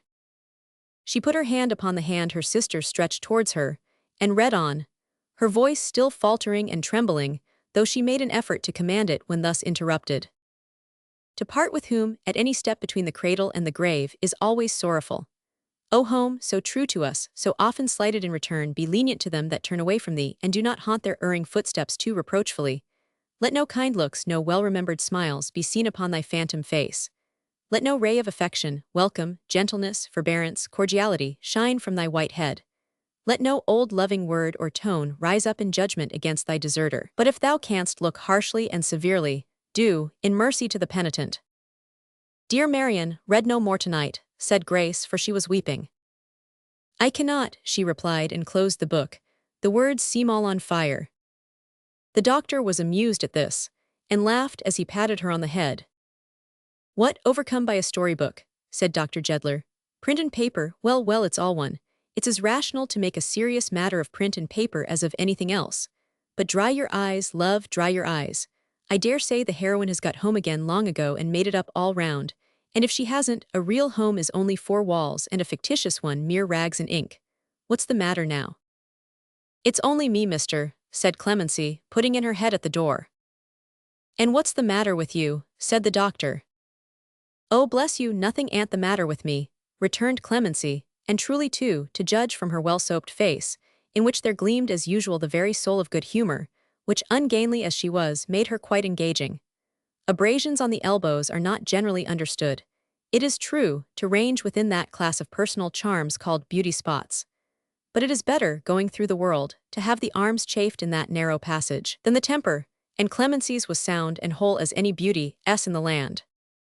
Nothing ain't the matter with me, said Clemency, entering, but come a little closer, mister. The doctor, in some astonishment, complied with this invitation. You said I wasn't to give you one before them, you know, said Clemency. A novice in the family might have supposed, from her extraordinary ogling as she said it, as well as from a singular rapture or ecstasy which pervaded her elbows, as if she were embracing herself, that one, in its most favorable interpretation, meant a chaste salute. Indeed, the doctor himself seemed alarmed for the moment, but quickly regained his composure, as Clemency, having had recourse to both her pockets, beginning with the right one, going away to the wrong one, and afterwards coming back to the right one again, produced a letter from the post office. Britain was riding by on an errand, she chuckled, handing it to the doctor, and see the mail come in and waited for it. There's A.H. in the corner. Mr. Alfred S. on his journey home, I bet. We shall have a wedding in the house. There was 2 spoons in my saucer this morning. Oh luck, how slow he opens it. All this she delivered, by way of soliloquy, gradually rising higher and higher on tiptoe, in her impatience to hear the news, and making a corkscrew of her apron and a bottle of her mouth. At last, arriving at a climax of suspense, and seeing the doctor still engaged in the perusal of the letter, she came down flat upon the soles of her feet again, and cast her apron, as a veil, over her head, in a mute despair and inability to bear it any longer. "Here, girls," cried the doctor. "I can't help it, I never could keep a secret in my life. There are not many secrets, indeed, worth being kept in such a well. Never mind that.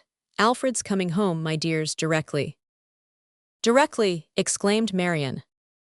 "What, the storybook is soon forgotten," said the doctor, pinching her cheek. "I thought the news would dry those tears. Yes. Let it be a surprise, he says here, but I can't let it be a surprise, he must have a welcome." "Directly," repeated Marion. "Why, perhaps not what your impatience calls directly," returned the doctor, "but pretty soon too. Let us see, let us see. Today is Thursday, is it not?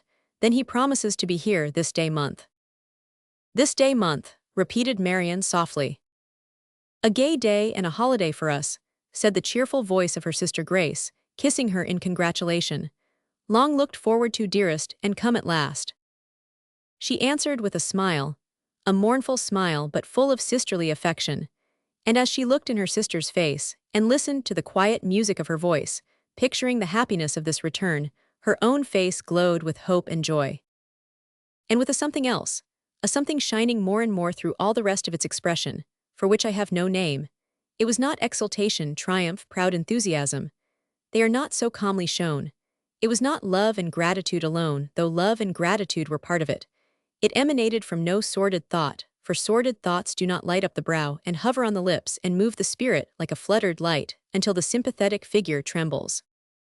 Dr. Jeddler, in spite of his system of philosophy, which he was continually contradicting and denying in practice, but more famous philosophers have done that, could not help having as much interest in the return of his old ward and pupil as if it had been a serious event. So he sat himself down in his easy chair again, stretched out his slippered feet once more upon the rug, read the letter over and over a great many times, and talked it over more times still. "Ah, the day was," said the doctor, looking at the fire, "when you and he, Grace, used to trot about arm in arm in his holiday time like a couple of walking dolls. You remember." "I remember," she answered with her pleasant laugh and plying her needle busily. "This day month, indeed," mused the doctor. "That hardly seems a 12-month ago, and where was my little Marion then?" "Never far from her sister," said Marion cheerily, "however little. Grace was everything to me, even when she was a young child herself." "True, puss, true," returned the doctor. "She was a staid little woman, was Grace, and a wise housekeeper, and a busy, quiet, pleasant body, bearing with our humors and anticipating our wishes, and always ready to forget her own, even in those times. I never knew you positive or obstinate, Grace, my darling, even then, on any subject but one." "I am afraid I have changed sadly for the worse, since," laughed Grace, still busy at her work. "What was that one, father?" "Alfred, of course," said the doctor. "Nothing would serve you but you must be called Alfred's wife, so we called you Alfred's wife, and you liked it better, I believe, odd as it seems now, than being called a duchess if we could have made you one." "Indeed," said Grace placidly. "Why don't you remember?" inquired the doctor. "I think I remember something of it," she returned, "but not much, it's so long ago." And as she sat at work, she hummed the burden of an old song which the doctor liked. "Alfred will find a real wife soon," she said, breaking off, "and that will be a happy time indeed for all of us. My 3 years' trust is nearly at an end, Marion. It has been a very easy one. I shall tell Alfred, when I give you back to him, that you have loved him dearly all the time, and that he has never once needed my good services. May I tell him so, love?" "Tell him, dear Grace," replied Marion, "that there never was a trust so generously, nobly, steadfastly discharged, and that I have loved you all the time, dearer and dearer every day, and oh, how dearly now." Nay, said her cheerful sister, returning her embrace, I can scarcely tell him that. We will leave my deserts to Alfred's imagination. It will be liberal enough, dear Marion, like your own. With that she resumed the work she had for a moment laid down, when her sister spoke so fervently, and with it the old song the doctor liked to hear. And the doctor, still reposing in his easy chair, with his slippered feet stretched out before him on the rug, listened to the tune, and beat time on his knee with Alfred's letter, and looked at his two daughters, and thought that among the many trifles of the trifling world, these trifles were agreeable enough. Clemency Newcome in the meantime, having accomplished her mission and lingered in the room until she had made herself a party to the news, descended to the kitchen, where her coadjutor, Mr. Britton, was regaling after supper, surrounded by such a plentiful collection of bright pot lids, well-scoured saucepans, burnished dinner covers, gleaming kettles, and other tokens of her industrious habits, arranged upon the walls and shelves, that he sat as in the center of a hall of mirrors. The majority did not give forth very flattering portraits of him, certainly, nor were they by any means unanimous in their reflections, as some made him very long-faced, others very broad-faced, some tolerably well-looking, others vastly ill-looking, according to their several manners of reflecting, which were as various, in respect of one fact, as those of so many kinds of men. But they all agreed that in the midst of them sat, quite at his ease, an individual with a pipe in his mouth, and a jug of beer at his elbow, who nodded condescendingly to Clemency, when she stationed herself at the same table. "Well, Clemmy," said Britton, "how are you by this time, and what's the news?" Clemency told him the news, which he received very graciously. A gracious change had come over Benjamin from head to foot. He was much broader, much redder, much more cheerful, and much jollier in all respects. It seemed as if his face had been tied up in a knot before, and was now untwisted and smoothed out. "There'll be another job for Snitchy and Craggs, I suppose," he observed, puffing slowly at his pipe. "More witnessing for you and me, perhaps, Clemmy." "Lor," replied his fair companion, with her favorite twist of her favorite joints, "I wish it was me, Britton." "Wish what was you?" "A-going to be married," said Clemency. Benjamin took his pipe out of his mouth and laughed heartily. "Yes, you're a likely subject for that," he said. Poor Clem. Clemency for her part laughed as heartily as he and seemed as much amused by the idea. "Yes," she assented, "I'm a likely subject for that, ain't I?" "You'll never be married, you know," said Mr. Britton, resuming his pipe. "Don't you think I ever shall, though?" said Clemency, in perfect good faith. Mr. Britton shook his head. "Not a chance of it." "Only think," said Clemency. "Well, I suppose you mean to Britton one of these days, don't you?" A question so abrupt, upon a subject so momentous, required consideration. After blowing out a great cloud of smoke, and looking at it with his head now on this side and now on that, as if it were actually the question, and he were surveying it in various aspects, Mr. Britton replied that he wasn't altogether clear about it, but yees, he thought he might come to that at last. "I wish her joy, whoever she may be," cried Clemency. "Oh, she'll have that," said Benjamin, "safe enough. But she wouldn't have led quite such a joyful life as she will lead, and wouldn't have had quite such a sociable sort of husband as she will have," said Clemency, spreading herself half over the table and staring retrospectively at the candle. "If it hadn't been for, not that I went to do it, for it was accidental, I am sure, if it hadn't been for me, now would she, Britton?" "Certainly not," returned Mr. Britton, by this time in that high state of appreciation of his pipe, when a man can open his mouth but a very little way for speaking purposes, and sitting luxuriously immovable in his chair, can afford to turn only his eyes towards a companion, and that very passively and gravely. "Oh, I'm greatly beholden to you, you know, Clem." "Lor, how nice that is to think of," said Clemency, at the same time bringing her thoughts as well as her sight to bear upon the candle grease, and becoming abruptly reminiscent of its healing qualities as a balsam, she anointed her left elbow with a plentiful application of that remedy. "You see, I've made a good many investigations of one sort and another in my time," pursued Mr. Britton, with the profundity of a sage, "having been always of an inquiring turn of mind. And I've read a good many books about the general rights of things and wrongs of things, for I went into the literary line myself, when I began life." "Did you, though?" cried the admiring Clemency. "Yes," said Mr. Britton.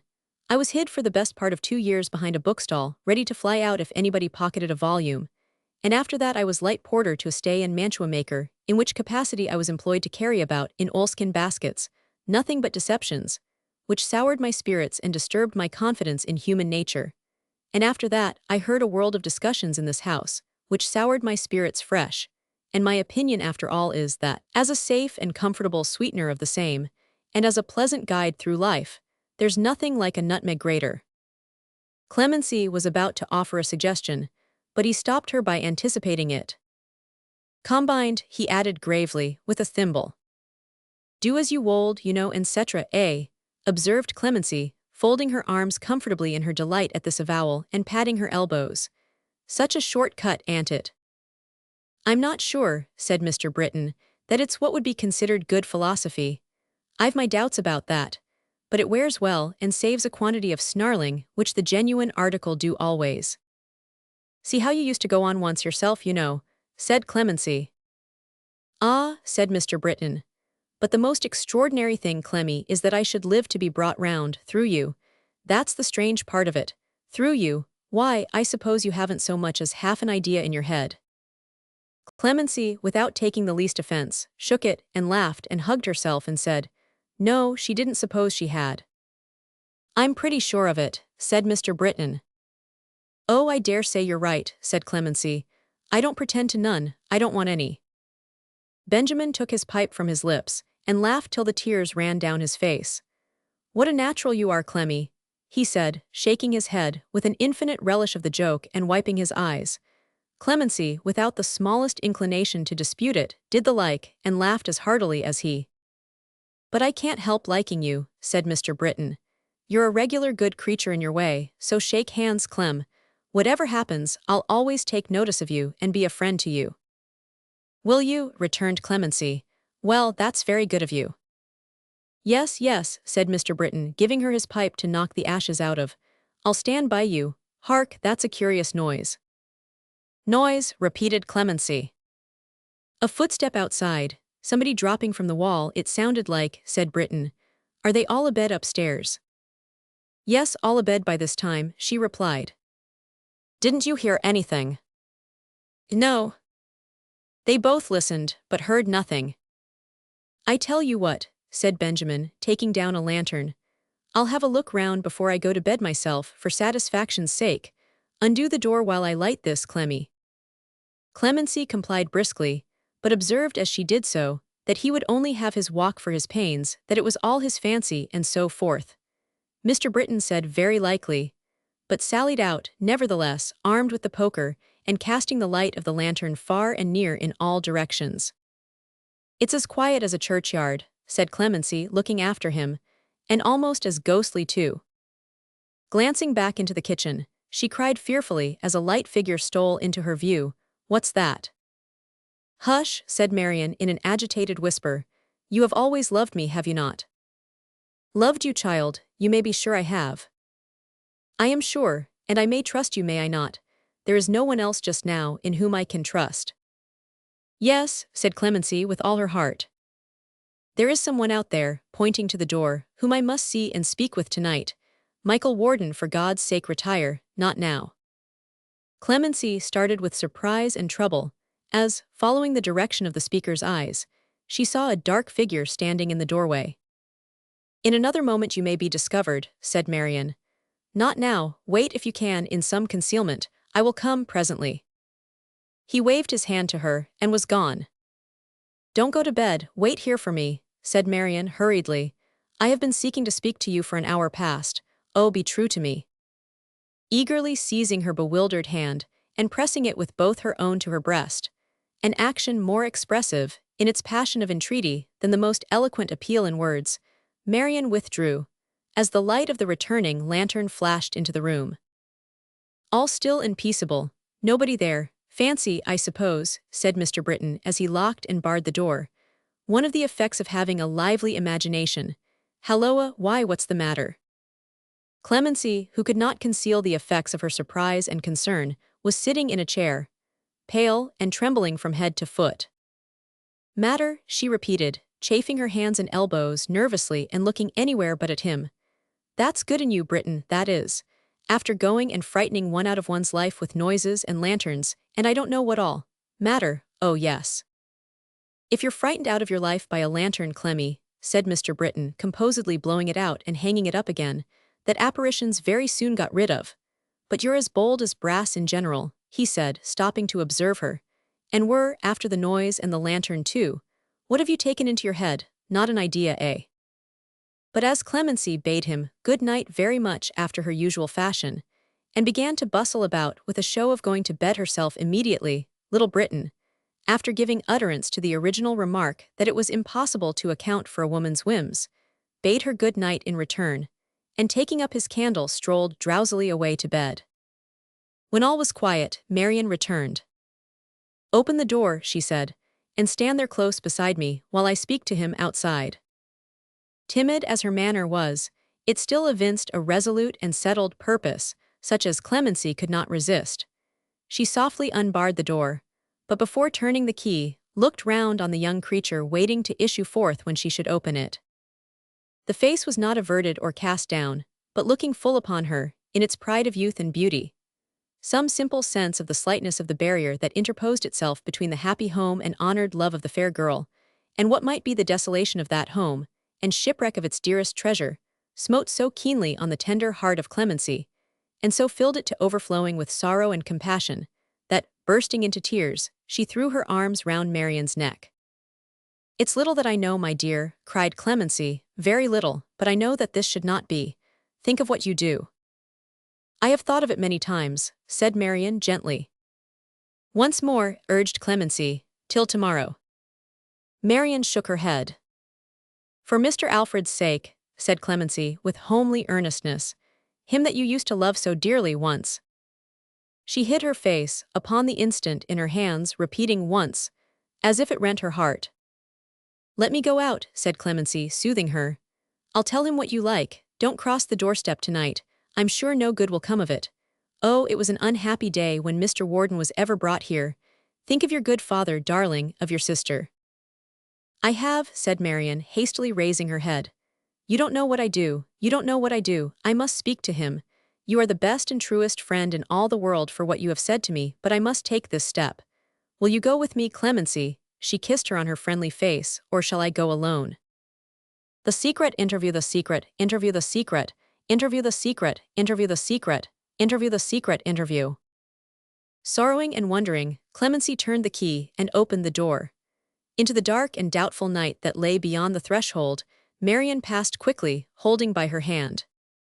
In the dark night he joined her, and they spoke together earnestly and long, and the hand that held so fast by Clemency's now trembled, now turned deadly cold, now clasped and closed on hers, in the strong feeling of the speech it emphasized unconsciously.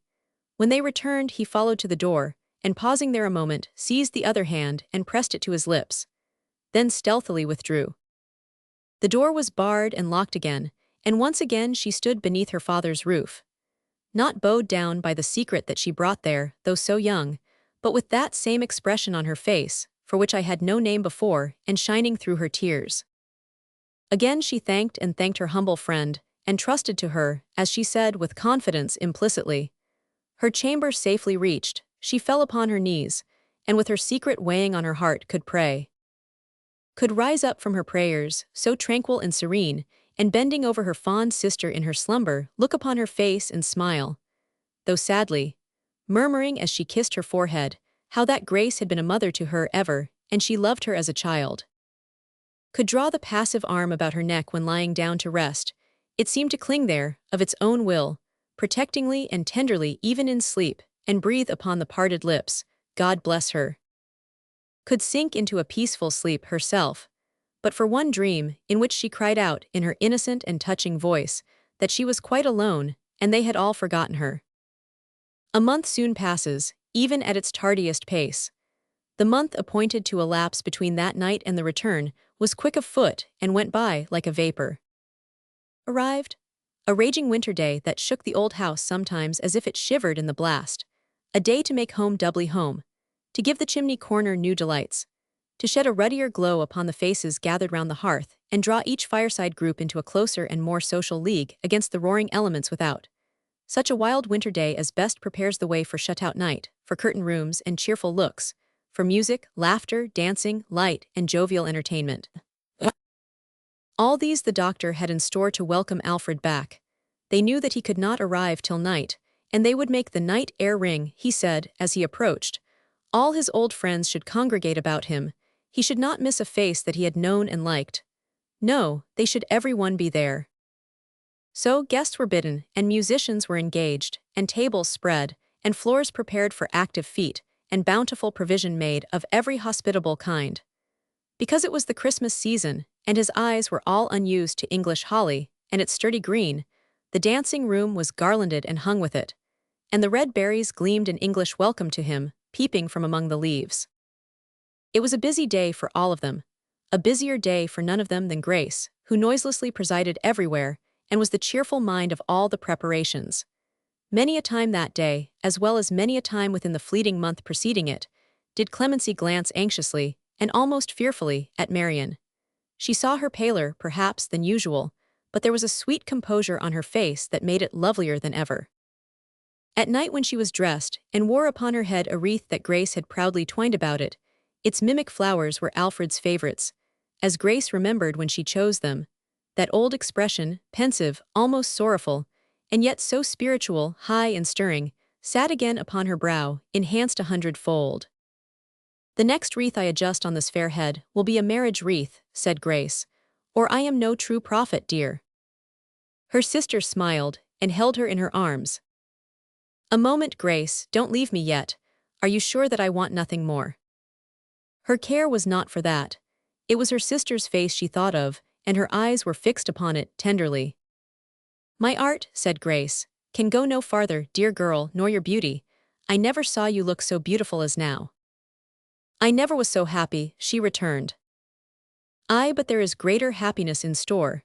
In such another home, as cheerful and as bright as this looks now," said Grace, "Alfred and his young wife will soon be living." She smiled again. "It is a happy home, Grace, in your fancy. I can see it in your eyes. I know it will be happy, dear. How glad I am to know it," cried the doctor, bustling in. "Here we are all ready for Alfred, eh? He can't be here until pretty late, an hour or so before midnight, so there'll be plenty of time for making merry before he comes. He'll not find us with the ice unbroken. Pile up the fire here, Britain. Let it shine upon the holly till it winks again. It's a world of nonsense, puss, true lovers, and all the rest of it, all nonsense. But we'll be nonsensical with the rest of 'em, and give our true lover a mad welcome." "Upon my word," said the old doctor, looking at his daughters proudly, "I'm not clear tonight, among other absurdities, but that I'm the father of 2 handsome girls. All that one of them has ever done, or may do, dearest father, to cause you pain or grief, forgive her," said Marion. "Forgive her now when her heart is full. Say that you forgive her, that you will forgive her, that she shall always share your love, and the rest was not said, for her face was hidden on the old man's shoulder. "Tut, tut, tut," said the doctor gently. "Forgive, what have I to forgive? Heyday, if our true lovers come back to flurry us like this, we must hold 'em at a distance. We must send expresses out to stop 'em short upon the road and bring 'em on a mile or 2 a day until we're properly prepared to meet 'em. Kiss me, puss, forgive. Why, what a silly child you are. If you had vexed and crossed me 50 times a day instead of not at all, I'd forgive you everything but such a supplication. Kiss me again, puss. There, perspective and retrospective, a clear score between us. Pile up the fire here. Would you freeze the people on this bleak December night? Let us be light and warm and merry, or I'll not forgive some of you." So gaily the old doctor carried it. And the fire was piled up, and the lights were bright, and company arrived, and a murmuring of lively tongues began, and already there was a pleasant air of cheerful excitement stirring through all the house. More and more company came flocking in. Bright eyes sparkled upon Marion, smiling lips gave her joy of his return, sage mothers fanned themselves and hoped she mightn't be too youthful and inconstant for the quiet round of home, impetuous fathers fell into disgrace for too much exaltation of her beauty, daughters envied her, sons envied him, innumerable pairs of lovers profited by the occasion, all were interested, animated, and expectant. Mr. and Mrs. Craggs came arm in arm, but Mrs. Snitchey came alone. "Why, what's become of him?" inquired the doctor. The feather of a bird of paradise in Mrs. Snitchey's turban trembled as if the bird of paradise were alive again, when she said that doubtless Mr. Craggs knew. She was never told. "That nasty office," said Mrs. Craggs. I wish it was burnt down, said Mrs. Snitchy. There's a little matter of business that keeps my partner rather late, said Mr. Craggs, looking uneasily about him. Business, don't tell me, said Mrs. Snitchy. We know what business means, said Mrs. Craggs. But their not knowing what it meant was perhaps the reason why Mrs. Snitchy's bird of paradise feather quivered so portentously, and all the pendant bits on Mrs. Craggs's earrings shook like little bells. I wonder you could come away, Mr. Craggs, said his wife. Mr. Craggs is fortunate, I'm sure, said Mrs. Snitchy. That office so engrosses 'em, said Mrs. Craggs. A person with an office has no business to be married at all, said Mrs. Snitchy. Then Mrs. Snitchy said, within herself, that look of hers had pierced to Craggs's soul, and he knew it. And Mrs. Craggs observed to Craggs that his snitchies were deceiving him behind his back, and he would find it out when it was too late. Still, Mr. Craggs, without much heeding these remarks, looked uneasily about him until his eye rested on Grace, to whom he immediately presented himself. Good evening, ma'am, said Craggs. You look charmingly. Your sister, Miss Marion, is she? Oh, she's quite well, Mr. Craggs. Yes, is she here? Asked Craggs. Here, don't you see her yonder, going to dance? Said Grace. Mr. Craggs put on his spectacles to see the better, looked at her through them, for some time, coughed, and put them, with an air of satisfaction, in their sheath again and in his pocket. Now the music struck up and the dance commenced. The bright fire crackled and sparkled, rose and fell, as though it joined the dance itself in right good fellowship. Sometimes it roared as if it would make music too. Sometimes it flashed and beamed as if it were the eye of the old room. It winked too sometimes like a knowing patriarch upon the youthful whispers in corners. Sometimes it sported with the holly boughs, and shining on the leaves by fits and starts, made them look as if they were in the cold winter night again and fluttering in the wind. Sometimes its genial humor grew obstreperous, and past all bounds, and then it cast into the room, among the twinkling feet with a loud burst, a shower of harmless little sparks, and in its exultation leaped and bounded, like a mad thing, up the broad old chimney. Another dance was near its close, when Mr. Snitchy touched his partner, who was looking on, upon the arm. Mr. Craggs started, as if his familiar had been a spectre. Is he gone? He asked. Hush, he has been with me, said Snitchy, for 3 hours and more. He went over everything. He looked into all our arrangements for him and was very particular indeed. Humph. The dance was finished. Marion passed close before him as he spoke. She did not observe him or his partner, but looked over her shoulder towards her sister in the distance, as she slowly made her way into the crowd and passed out of their view. You see, all safe and well, said Mr. Craggs. He didn't recur to that subject, I suppose. Not a word. And is he really gone? Is he safe away? He keeps to his word. He drops down the river with the tide in that shell of a boat of his, and so goes out to sea on this dark night. A daredevil he is before the wind. There's no such lonely road anywhere else. That's one thing. The tide flows, he says, an hour before midnight about this time. I'm glad it's over. Mr. Snitchy wiped his forehead, which looked hot and anxious. What do you think, said Mr. Craggs, about? Hush, replied his cautious partner, looking straight before him. I understand you, don't mention names and don't let us seem to be talking secrets. I don't know what to think, and to tell you the truth, I don't care now. It's a great relief. His self-love deceived him, I suppose. Perhaps the young lady coquetted a little. The evidence would seem to point that way. Alfred not arrived. Not yet, said Mr. Craggs. Expected every minute. Good, Mr. Snitchy wiped his forehead again. It's a great relief. I haven't been so nervous since we've been in partnership. I intend to spend the evening now, Mr. Craggs. Mrs. Craggs and Mrs. Snitchy joined them as he announced this intention. The bird of paradise was in a state of extreme vibration, and the little bells were ringing quite audibly. It has been the theme of general comment, Mr. Snitchy, said Mrs. Snitchy. I hope the office is satisfied. Satisfied with what, my dear? Asked Mr. Snitchy. With the exposure of a defenseless woman to ridicule and remark, returned his wife. That is quite in the way of the office, that is. I really myself, said Mrs. Craggs, have been so long accustomed to connect the office with everything opposed to domesticity, that I am glad to know it as the avowed enemy of my peace. There is something honest in that, at all events. My dear, urged Mr. Craggs, your good opinion is invaluable, but I never avowed that the office was the enemy of your peace. No, said Mrs. Craggs, ringing a perfect peal upon the little bells. Not you, indeed. You wouldn't be worthy of the office if you had the candor to. As to my having been away tonight, my dear, said Mr. Snitchey, giving her his arm, the deprivation has been mine, I'm sure, but as Mr. Craggs knows. Mrs. Snitchey cut this reference very short by hitching her husband to a distance and asking him to look at that man, to do her the favor to look at him. At which man, my dear, said Mr. Snitchey. Your chosen companion. I'm no companion to you, Mr. Snitchey. Yes, yes, you are, my dear, he interposed. No, no, I'm not, said Mrs. Snitchey with a majestic smile. I know my station. Will you look at your chosen companion, Mr. Snitchey, at your referee, at the keeper of your secrets, at the man you trust, at your other self, in short? The habitual association of self with Craggs occasioned Mr. Snitchey to look in that direction. If you can look that man in the eye this night, said Mrs. Snitchey, and not know that you are deluded, practiced upon, made the victim of his arts and bent down prostrate to his will, by some unaccountable fascination which it is impossible to explain, and against which no warning of mine is of the least avail, all I can say is, I pity you. At the very same moment Mrs. Craggs was oracular on the cross subject. Was it possible, she said, that Craggs could so blind himself to his snitcheys as not to feel his true position? Did he mean to say that he had seen his snitcheys come into that room, and didn't plainly see that there was reservation, cunning, treachery in the man?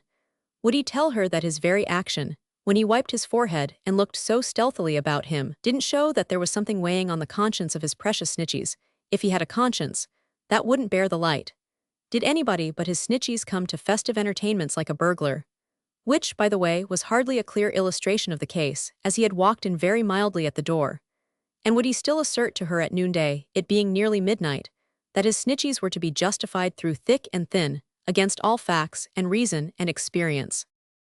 Neither Snitchey nor Craggs openly attempted to stem the current which had thus set in, but both were content to be carried gently along it, until its force abated, which happened at about the same time as a general movement for a country dance, when Mr. Snitchey proposed himself as a partner to Mrs. Craggs, and Mr. Craggs gallantly offered himself to Mrs. Snitchey, and after some such slight evasions as, why don't you ask somebody else? And you'll be glad, I know, if I decline, and I wonder you can dance out of the office. But this jocosely now, each lady graciously accepted and took her place. It was an old custom among them, indeed, to do so, and to pair off in like manner at dinners and suppers, for they were excellent friends and on a footing of easy familiarity. Perhaps the false Craggs and the wicked Snitchey were a recognized fiction with the two wives, as Doe and Roe, incessantly running up and down bailiwicks, were with the two husbands. Or perhaps the ladies had instituted and taken upon themselves these two shares in the business, rather than be left out of it altogether. But certain it is, that each wife went as gravely and steadily to work in her vocation as her husband did in his, and would have considered it almost impossible for the firm to maintain a successful and respectable existence without her laudable exertions. But now the bird of paradise was seen to flutter down the middle, and the little bells began to bounce and jingle in paucette, and the doctor's rosy face spun round and round like an expressive peg-top highly varnished, and breathless Mr. Craggs began to doubt already whether country dancing had been made too easy, like the rest of life. And Mr. Snitchey, with his nimble cuts and capers, footed it for self and Craggs and half a dozen more. Now, too, the fire took fresh courage, favored by the lively wind the dance awakened, and burnt clear and high. It was the genius of the room, and present everywhere. It shone in people's eyes, it sparkled in the jewels on the snowy necks of girls, it twinkled at their ears as if it whispered to them slyly, it flashed about their waists, it flickered on the ground and made it rosy for their feet, it bloomed upon the ceiling that its glow might set off their bright faces, and it kindled up a general illumination in Mrs. Craggs's little belfry. Now, too, the lively air that fanned it grew less gentle as the music quickened, and the dance proceeded with new spirit, and a breeze arose that made the leaves and berries dance upon the wall, as they had often done upon the trees, and rustled in the room as if an invisible company of fairies, treading in the footsteps of the good substantial revellers, were whirling after them. Now, too, no feature of the doctor's face could be distinguished as he spun and spun. And now there seemed a dozen birds of paradise in fitful flight. And now there were 1,000 little bells at work. And now a fleet of flying skirts was ruffled by a little tempest, when the music gave in, and the dance was over. The night of the return, the night of the return, the night of the return, the night of the return, the night of the return, the night of the return. Hot and breathless as the doctor was, it only made him the more impatient for Alfred's coming. Anything been seen, Britain? Anything been heard? Too dark to see far, sir. Too much noise inside the house to hear. That's right, the gayer welcome for him. How goes the time? Just 12, sir. He can't be long, sir. Stir up the fire and throw another log upon it, said the doctor. Let him see his welcome blazing out upon the night, good boy, as he comes along. He saw it, yes. From the chaise he caught the light, as he turned the corner by the old church. He knew the room from which it shone. He saw the wintry branches of the old trees between the light and him. He knew that one of those trees rustled musically in the summer time at the window of Marion's chamber. The tears were in his eyes. His heart throbbed so violently that he could hardly bear his happiness. How often he had thought of this time, pictured it under all circumstances, feared that it might never come, yearned and wearied for it, far away. Again the light, distinct and ruddy, kindled, he knew, to give him welcome and to speed him home. He beckoned with his hand and waved his hat and cheered out, loud, as if the light were they, and they could see and hear him, as he dashed towards them through the mud and mire triumphantly. Stop, he knew the doctor and understood what he had done. He would not let it be a surprise to them. But he could make it one, yet, by going forward on foot. If the orchard gate were open, he could enter there. If not, the wall was easily climbed, as he knew of old, and he would be among them in an instant.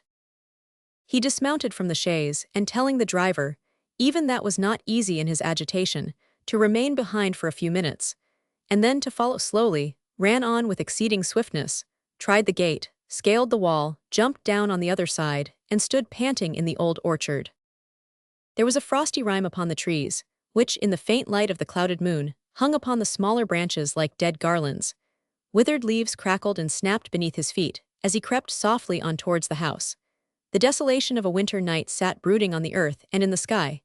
But the red light came cheerily towards him from the windows, figures passed and repassed there, and the hum and murmur of voices greeted his ear sweetly.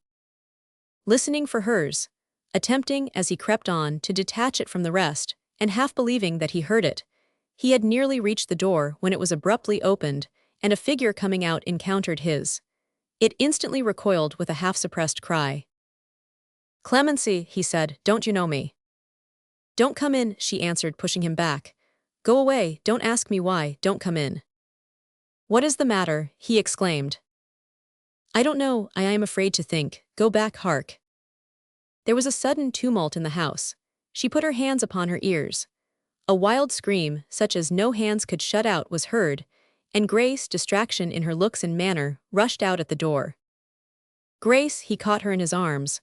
"What is it? Is she dead?" She disengaged herself, as if to recognize his face, and fell down at his feet. A crowd of figures came about them from the house. Among them was her father, with a paper in his hand. "What is it?" cried Alfred, grasping his hair with his hands, and looking in an agony from face to face as he bent upon his knee beside the insensible girl. "Will no one look at me? Will no one speak to me? Does no one know me? Is there no voice among you all to tell me what it is?" There was a murmur among them. "She is gone." "Gone," he echoed. "Fled, my dear Alfred," said the doctor in a broken voice and with his hands before his face. "Gone from her home and us. Tonight, she writes that she has made her innocent and blameless choice, entreats that we will forgive her, prays that we will not forget her, and is gone." "With whom's where?" He started up as if to follow in pursuit, but when they gave way to let him pass, looked wildly round upon them, staggered back, and sunk down in his former attitude, clasping one of Grace's cold hands in his own. There was a hurried running to and fro, confusion, noise, disorder, and no purpose. Some proceeded to disperse themselves about the roads, and some took horse, and some got lights, and some conversed together, urging that there was no trace or track to follow. Some approached him kindly, with the view of offering consolation. Some admonished him that Grace must be removed into the house, and he prevented it. He never heard them, and he never moved. The snow fell fast and thick. He looked up for a moment in the air, and thought that those white ashes strewn upon his hopes and misery were suited to them well. He looked round on the whitening ground, and thought how Marion's footprints would be hushed and covered up, as soon as made, and even that remembrance of her blotted out. But he never felt the weather, and he never stirred. Part the third. Part the third. Part the third part the third part the third part the third. The world had grown 6 years older since that night of the return. It was a warm autumn afternoon, and there had been heavy rain. The sun burst suddenly from among the clouds, and the old battleground, sparkling brilliantly and cheerfully at sight of it in one green place, flashed a responsive welcome there, which spread along the countryside as if a joyful beacon had been lighted up, and answered from 1,000 stations. How beautiful the landscape kindling in the light, and that luxuriant influence passing on like a celestial presence, brightening everything. The wood, a somber mass before, revealed its varied tints of yellow, green, brown, red, its different forms of trees, with raindrops glittering on their leaves and twinkling as they fell. The verdant meadowland, bright and glowing, seemed as if it had been blind a minute since, and now had found a sense of sight wherewith to look up at the shining sky. Cornfields, hedgerows, fences, homesteads, the clustered roofs, the steeple of the church, the stream, the watermill, all sprung out of the gloomy darkness, smiling. Birds sang sweetly, flowers raised their drooping heads, fresh scents arose from the invigorated ground. The blue expanse above extended and diffused itself. Already the sun's slanting rays pierced mortally the sullen bank of cloud that lingered in its flight, and a rainbow, spirit of all the colors that adorned the earth and sky, spanned the whole arch with its triumphant glory. At such a time, one little roadside inn, snugly sheltered behind a great elm tree with a rare seat for idlers encircling its capacious bole, addressed a cheerful front towards the traveler, as a house of entertainment ought, and tempted him with many mute but significant assurances of a comfortable welcome. The ruddy signboard perched up in the tree, with its golden letters winking in the sun, ogled the passerby from among the green leaves, like a jolly face, and promised good cheer. The horse trough, full of clear fresh water, and the ground below it, sprinkled with droppings of fragrant hay, made every horse that passed prick up his ears. The crimson curtains in the lower rooms, and the pure white hangings in the little bed-chambers above beckoned come in, with every breath of air. Upon the bright green shutters there were golden legends about beer and ale, and neat wines, and good beds, and an affecting picture of a brown jug frothing over at the top. Upon the windowsills were flowering plants in bright red pots, which made a lively show against the white front of the house, and in the darkness of the doorway there were streaks of light, which glanced off from the surfaces of bottles and tankards. The doorstep appeared a proper figure of a landlord, too, for though he was a short man he was round and broad, and stood with his hands in his pockets, and his legs just wide enough apart to express a mind at rest upon the subject of the cellar, and an easy confidence, too calm and virtuous to become a swagger in the general resources of the inn. The superabundant moisture, trickling from everything after the late rain, set him off well. Nothing near him was thirsty. Certain top-heavy dahlias, looking over the palings of his neat, well-ordered garden, had swilled as much as they could carry, perhaps a trifle more, and may have been the worse for liquor. But the sweetbrier, roses, wallflowers, the plants at the windows, and the leaves on the old tree were in the beaming state of moderate company that had taken no more than was wholesome for them, and had served to develop their best qualities. Sprinkling dewy drops about them on the ground, they seemed profuse of innocent and sparkling mirth. That did good where it lighted, softening neglected corners which the steady rain could seldom reach, and hurting nothing. The nutmeg grater. This village inn had assumed, on being established, an uncommon sign. It was called the nutmeg grater, and underneath that household word was inscribed, up in the tree, on the same flaming board, and in the like golden characters, by Benjamin Britten. At a second glance, and on a more minute examination of his face, you might have known that it was no other than Benjamin Britten himself who stood in the doorway, reasonably changed by time, but for the better. A very comfortable host indeed. "Mrs. B," said Mr. Britten, looking down the road, "is rather late. It's tea time." As there was no Mrs. Britten coming, he strolled leisurely out into the road and looked up at the house, very much to his satisfaction. "It's just the sort of house," said Benjamin, "I should wish to stop at if I didn't keep it." Then he strolled towards the garden paling and took a look at the dahlias. They looked over at him, with a helpless, drowsy hanging of their heads, which bobbed again, as the heavy drops of wet dripped off them. "You must be looked after," said Benjamin. "Memorandum, not to forget to tell her so, she's a long time coming." Mr. Britton's better half seemed to be by so very much his better half, that his own moiety of himself was utterly cast away, and helpless without her. "She hadn't much to do, I think," said Ben. "There were a few little matters of business after market, but not many. Oh, here we are at last." A chaise cart, driven by a boy, came clattering along the road. And seated in it in a chair, with a large, well-saturated umbrella spread out to dry behind her, was the plump figure of a matronly woman, with her bare arms folded across a basket which she carried on her knee, several other baskets and parcels lying crowded about her, and a certain bright good nature in her face and contented awkwardness in her manner, as she jogged to and fro with the motion of her carriage, which smacked of old times, even in the distance. Upon her nearer approach, this relish of bygone days was not diminished, and when the cart stopped at the nutmeg grater door, a pair of shoes, alighting from it, slipped nimbly through Mr. Britton's open arms, and came down with a substantial weight upon the pathway, which shoes could hardly have belonged to any one but Clemency Newcomb. In fact, they did belong to her, and she stood in them, and a rosy, comfortable-looking soul she was, with as much soap on her glossy face as in times of yore, but with whole elbows now, that had grown quite dimpled in her improved condition. "You're late, Clemmy," said Mr. Britton. "Why, you see, Ben, I've had a deal to do," she replied, looking busily after the safe removal into the house of all the packages and baskets.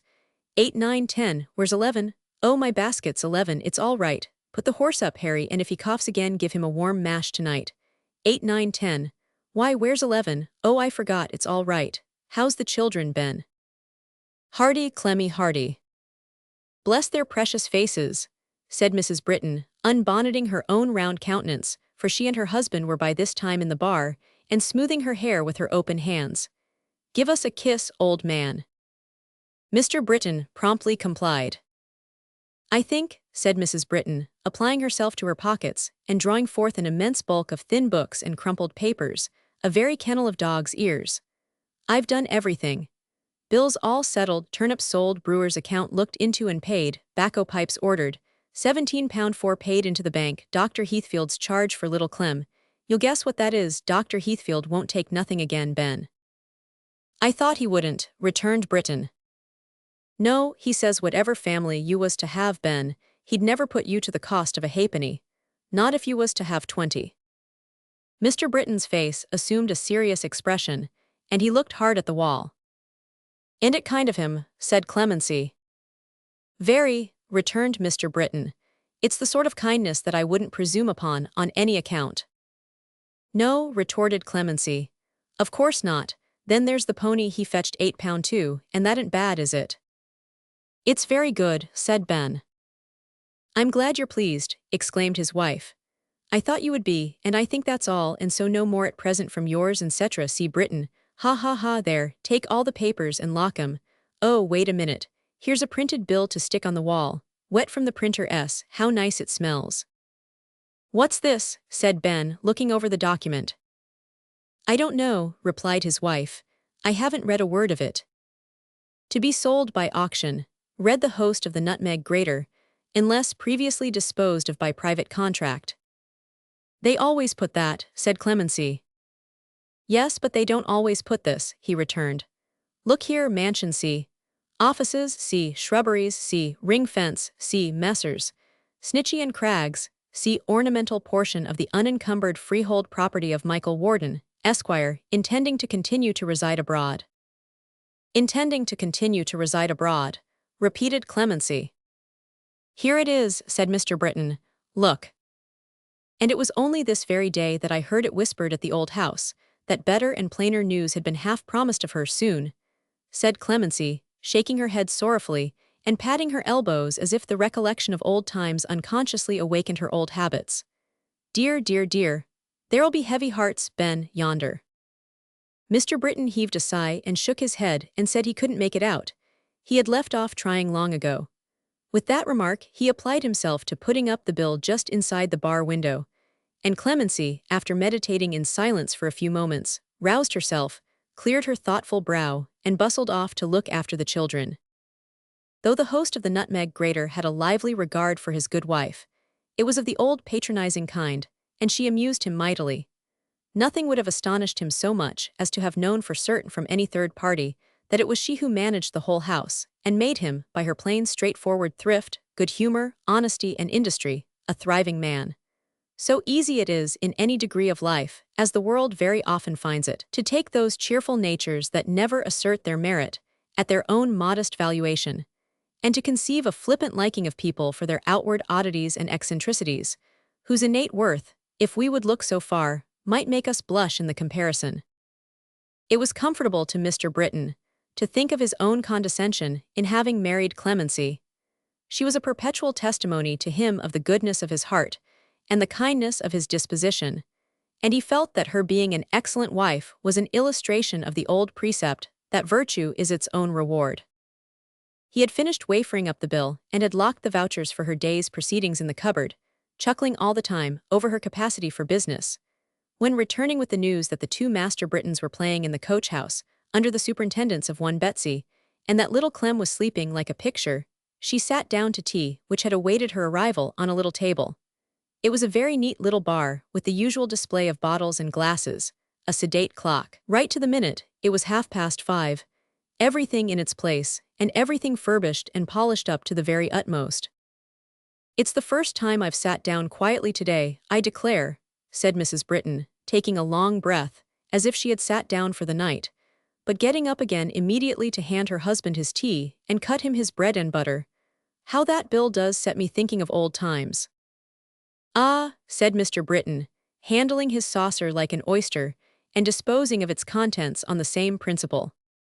"That same Mr. Michael Warden," said Clemency, shaking her head at the notice of sale, "lost me my old place." "And got you your husband," said Mr. Britton. "Well, so he did," retorted Clemency, "and many thanks to him." "Man's the creature of habit," said Mr. Britton, surveying her over his saucer. "I had somehow got used to you, Clem, and I found I shouldn't be able to get on without you, so we went and got made man and wife. Ha ha, who'd have thought it?" "Who indeed?" cried Clemency.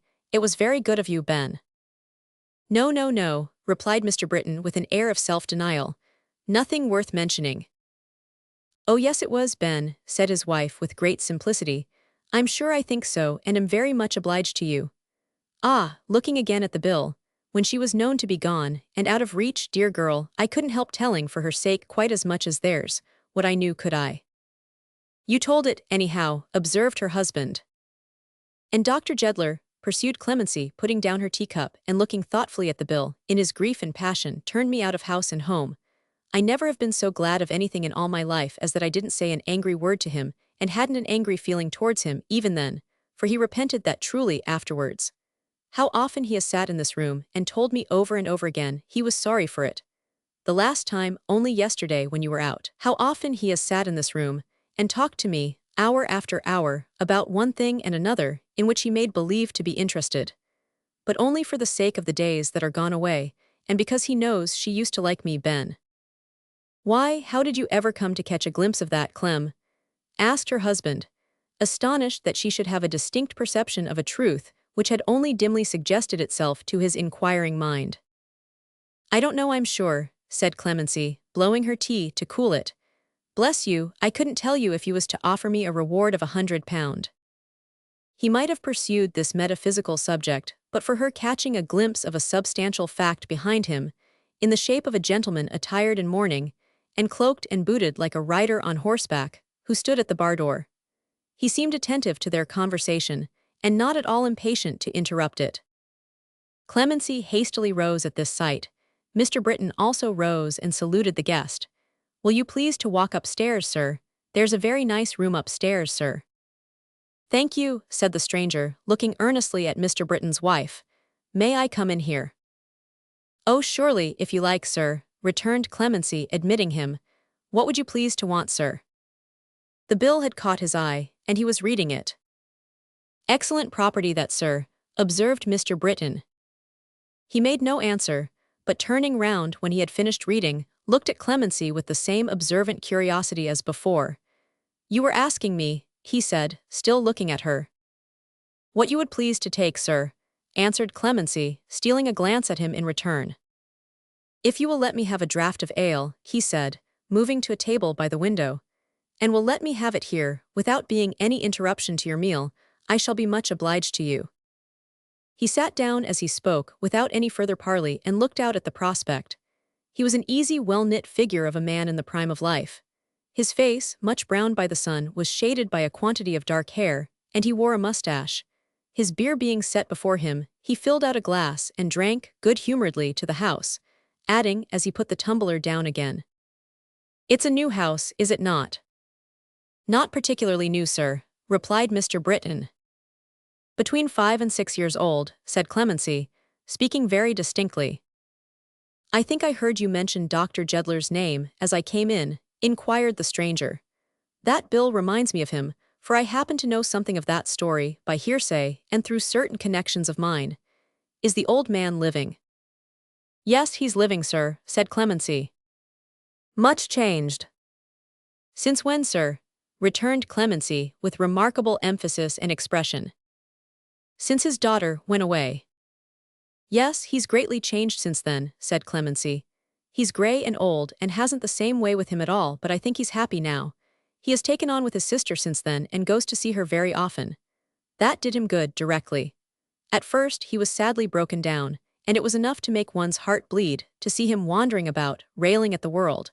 But a great change for the better came over him after a year or two, and then he began to like to talk about his lost daughter, and to praise her, aye, and the world too, and was never tired of saying, with the tears in his poor eyes, how beautiful and good she was. He had forgiven her then. That was about the same time as Miss Grace's marriage. Britton, you remember." Mr. Britton remembered very well. "The sister is married then," returned the stranger. He paused for some time before he asked, "To whom?" Clemency narrowly escaped oversetting the tea-board, in her emotion at this question. "Did you never hear?" she said.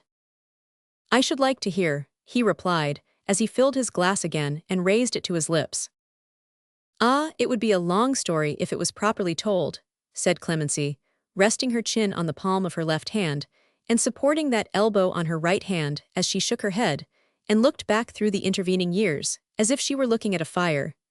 "It would be a long story, I am sure."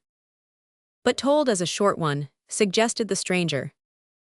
"Told as a short one," repeated Clemency in the same thoughtful tone, and without any apparent reference to him or consciousness of having auditors. What would there be to tell? That they grieved together and remembered her together like a person dead, that they were so tender of her, never would reproach her, called her back to one another as she used to be and found excuses for her. Everyone knows that. I'm sure I do. No one better, added Clemency, wiping her eyes with her hand. "And so," suggested the stranger. "And so," said Clemency, taking him up mechanically and without any change in her attitude or manner, "they at last were married. They were married on her birthday. It comes round again tomorrow, very quiet, very humble-like, but very happy. Mr. Alfred said, one night when they were walking in the orchard, 'Grace, shall our wedding day be Marion's birthday?' And it was.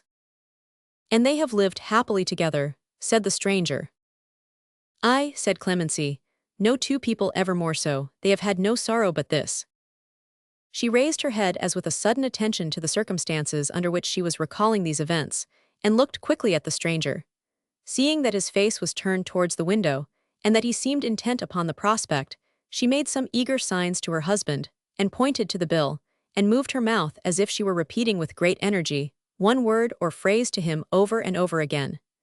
As she uttered no sound, and as her dumb motions, like most of her gestures, were of a very extraordinary kind, this unintelligible conduct reduced Mr. Britton to the confines of despair.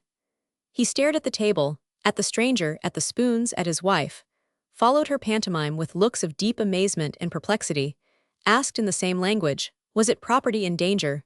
Was it he in danger? Was it she? Answered her signals with other signals expressive of the deepest distress and confusion, followed the motions of her lips, guessed half aloud milk and water, monthly warning, mice and walnuts, and couldn't approach her meaning.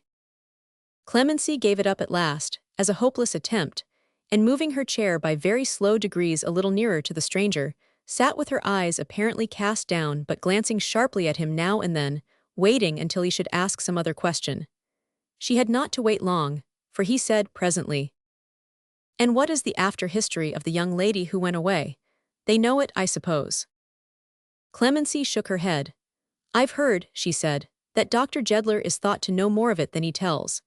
Miss Grace has had letters from her sister, saying that she was well and happy, and made much happier by her being married to Mr. Alfred, and has written letters back.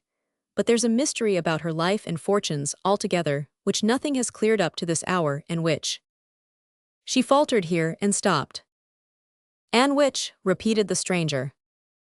"Which only one other person, I believe, could explain," said Clemency, drawing her breath quickly. "Who may that be?" asked the stranger.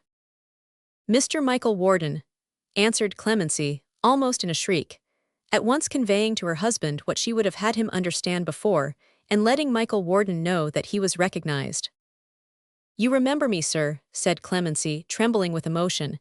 "I saw just now you did. You remember me that night in the garden. I was with her." "Yes, you were," he said. "Yes, sir," returned Clemency. "Yes, to be sure, this is my husband, if you please.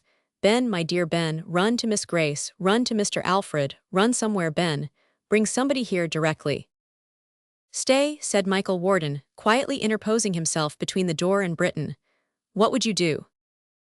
"Let them know that you are here, sir," answered Clemency, clapping her hands in sheer agitation. "Let them know that they may hear of her from your own lips. Let them know that she is not quite lost to them, but that she will come home again yet to bless her father and her loving sister, even her old servant, even me." She struck herself upon the breast with both hands, with a sight of her sweet face. "Run, Ben, run." And still she pressed him on towards the door, and still Mr. Warden stood before it, with his hands stretched out, not angrily but sorrowfully. "Or perhaps," said Clemency, running past her husband and catching in her emotion at Mr. Warden's cloak, "perhaps she's here now, perhaps she's close by. I think from your manner she is. Let me see her, sir, if you please. I waited on her when she was a little child. I saw her grow to be the pride of all this place. I knew her when she was Mr. Alfred's promised wife. I tried to warn her when you tempted her away. I know what her old home was when she was like the soul of it, and how it changed when she was gone and lost. Let me speak to her, if you please." He gazed at her with compassion, not unmixed with wonder, but he made no gesture of assent. "I don't think she can know," pursued Clemency, "how truly they forgive her, how they love her, what joy it would be to them to see her once more. She may be timorous of going home. Perhaps if she sees me, it may give her new heart. Only tell me truly, Mr. Warden, is she with you?" "She is not," he answered, shaking his head. This answer, and his manner, and his black dress, and his coming back so quietly, and his announced intention of continuing to live abroad, explained it all. Marion was dead. He didn't contradict her. Yes, she was dead. Clemency sat down, hid her face upon the table, and cried. At that moment, a gray-headed old gentleman came running in quite out of breath, and panting so much that his voice was scarcely to be recognized as the voice of Mr. Snitchey. "Good heaven, Mr. Warden," said the lawyer, taking him aside, "what wind has blown?" He was so blown himself that he couldn't get on any further until after a pause, when he added feebly, "You hear." "An ill wind, I am afraid," he answered. "If you could have heard what has just passed, how I have been besought and entreated to perform impossibilities, what confusion and affliction I carry with me." "I can guess it all, but why did you ever come here, my good sir?" retorted Snitchey. "Come, how should I know who kept the house? When I sent my servant on to you, I strolled in here because the place was new to me, and I had a natural curiosity in everything new and old in these old scenes, and it was outside the town. I wanted to communicate with you first before appearing there. I wanted to know what people would say to me. I see by your manner that you can tell me. If it were not for your confounded caution, I should have been possessed of everything long ago." "Our caution," returned the lawyer. "Speaking for self and Cragg's deceased." Here Mr. Snitchey, glancing at his hatband, shook his head. "How can you reasonably blame us, Mr. Warden? It was understood between us that the subject was never to be renewed, and that it wasn't a subject on which grave and sober men like us, I made a note of your observations at the time, could interfere. Our caution, too. When Mr. Cragg, sir, went down to his respected grave in the full belief. I had given a solemn promise of silence until I should return, whenever that might be," interrupted Mr. Warden, "and I have kept it." "Well, sir, and I repeat it," returned Mr. Snitchey, "we were bound to silence too. We were bound to silence in our duty towards ourselves, and in our duty towards a variety of clients, you among them who were as close as wax. It was not our place to make inquiries of you on such a delicate subject. I had my suspicions, sir, but it is not 6 months since I have known the truth and been assured that you lost her." "By whom?" inquired his client. "By Dr. Jeddler himself, sir, who at last reposed that confidence in me voluntarily. He, and only he, has known the whole truth years and years." "And you know it," said his client. "I do, sir," replied Snitchy, "and I have also reason to know that it will be broken to her sister tomorrow evening. They have given her that promise. In the meantime, perhaps you'll give me the honor of your company at my house, being unexpected at your own. But not to run the chance of any more such difficulties as you have had here, in case you should be recognized, though you're a good deal changed. I think I might have passed you myself, Mr. Warden. We had better dine here and walk on in the evening." "It's a very good place to dine at, Mr. Warden, your own property by the by. Self and Craggs deceased took a chop here sometimes, and had it very comfortably served." "Mr. Craggs, sir," said Snitchy, shutting his eyes tight for an instant and opening them again, "was struck off the roll of life too soon." "Heaven forgive me for not condoling with you," returned Michael Warden, passing his hand across his forehead, "but I'm like a man in a dream at present. I seem to want my wits. Mr. Craggs, yes, I am very sorry we have lost Mr. Craggs." But he looked at Clemency as he said it, and seemed to sympathize with Ben, consoling her. "Mr. Craggs, sir," observed Snitchy, "didn't find life, I regret to say, as easy to have and to hold as his theory made it out, or he would have been among us now. It's a great loss to me. He was my right arm, my right leg, my right ear, my right eye was Mr. Craggs. I am paralytic without him. He bequeathed his share of the business to Mrs. Craggs, her executors, administrators, and assigns. His name remains in the firm to this hour. I try, in a childish sort of a way, to make believe, sometimes, that he's alive. You may observe that I speak for Self and Craggs, deceased, sir, deceased," said the tender-hearted attorney, waving his pocket handkerchief. Michael Warden, who had still been observant of Clemency, turned to Mr. Snitchy when he ceased to speak, and whispered in his ear. "Ah, poor thing," said Snitchy, shaking his head. "Yes, she was always very faithful to Marion, she was always very fond of her. Pretty Marion, poor Marion, cheer up, mistress, you are married now, you know, Clemency." Clemency only sighed, and shook her head. "Well, well, wait till tomorrow," said the lawyer kindly. "Tomorrow can't bring back the dead to life, mister," said Clemency, sobbing. "No, it can't do that, or it would bring back Mr. Craggs, deceased," returned the lawyer. "But it may bring some soothing circumstances, it may bring some comfort. Wait till tomorrow." So Clemency, shaking his proffered hand, said that she would. And Britton, who had been terribly cast down at sight of his despondent wife, which was like the business hanging its head, said that was right. And Mr. Snitchy and Michael Warden went upstairs, and there they were soon engaged in a conversation so cautiously conducted that no murmur of it was audible above the clatter of plates and dishes, the hissing of the frying pan, the bubbling of saucepans, the low monotonous waltzing of the jack, with a dreadful click every now and then, as if it had met with some mortal accident to its head, in a fit of giddiness, and all the other preparations in the kitchen for their dinner. Tomorrow was a bright and peaceful day, and nowhere were the autumn tints more beautifully seen than from the quiet orchard of the doctor's house. The snows of many winter nights had melted from that ground, the withered leaves of many summer times had rustled there since she had fled. The honeysuckle porch was green again, the trees cast bountiful and changing shadows on the grass, the landscape was as tranquil and serene as it had ever been. But where was she? Not there, not there. She would have been a stranger sight in her old home now, even than that home had been at first without her.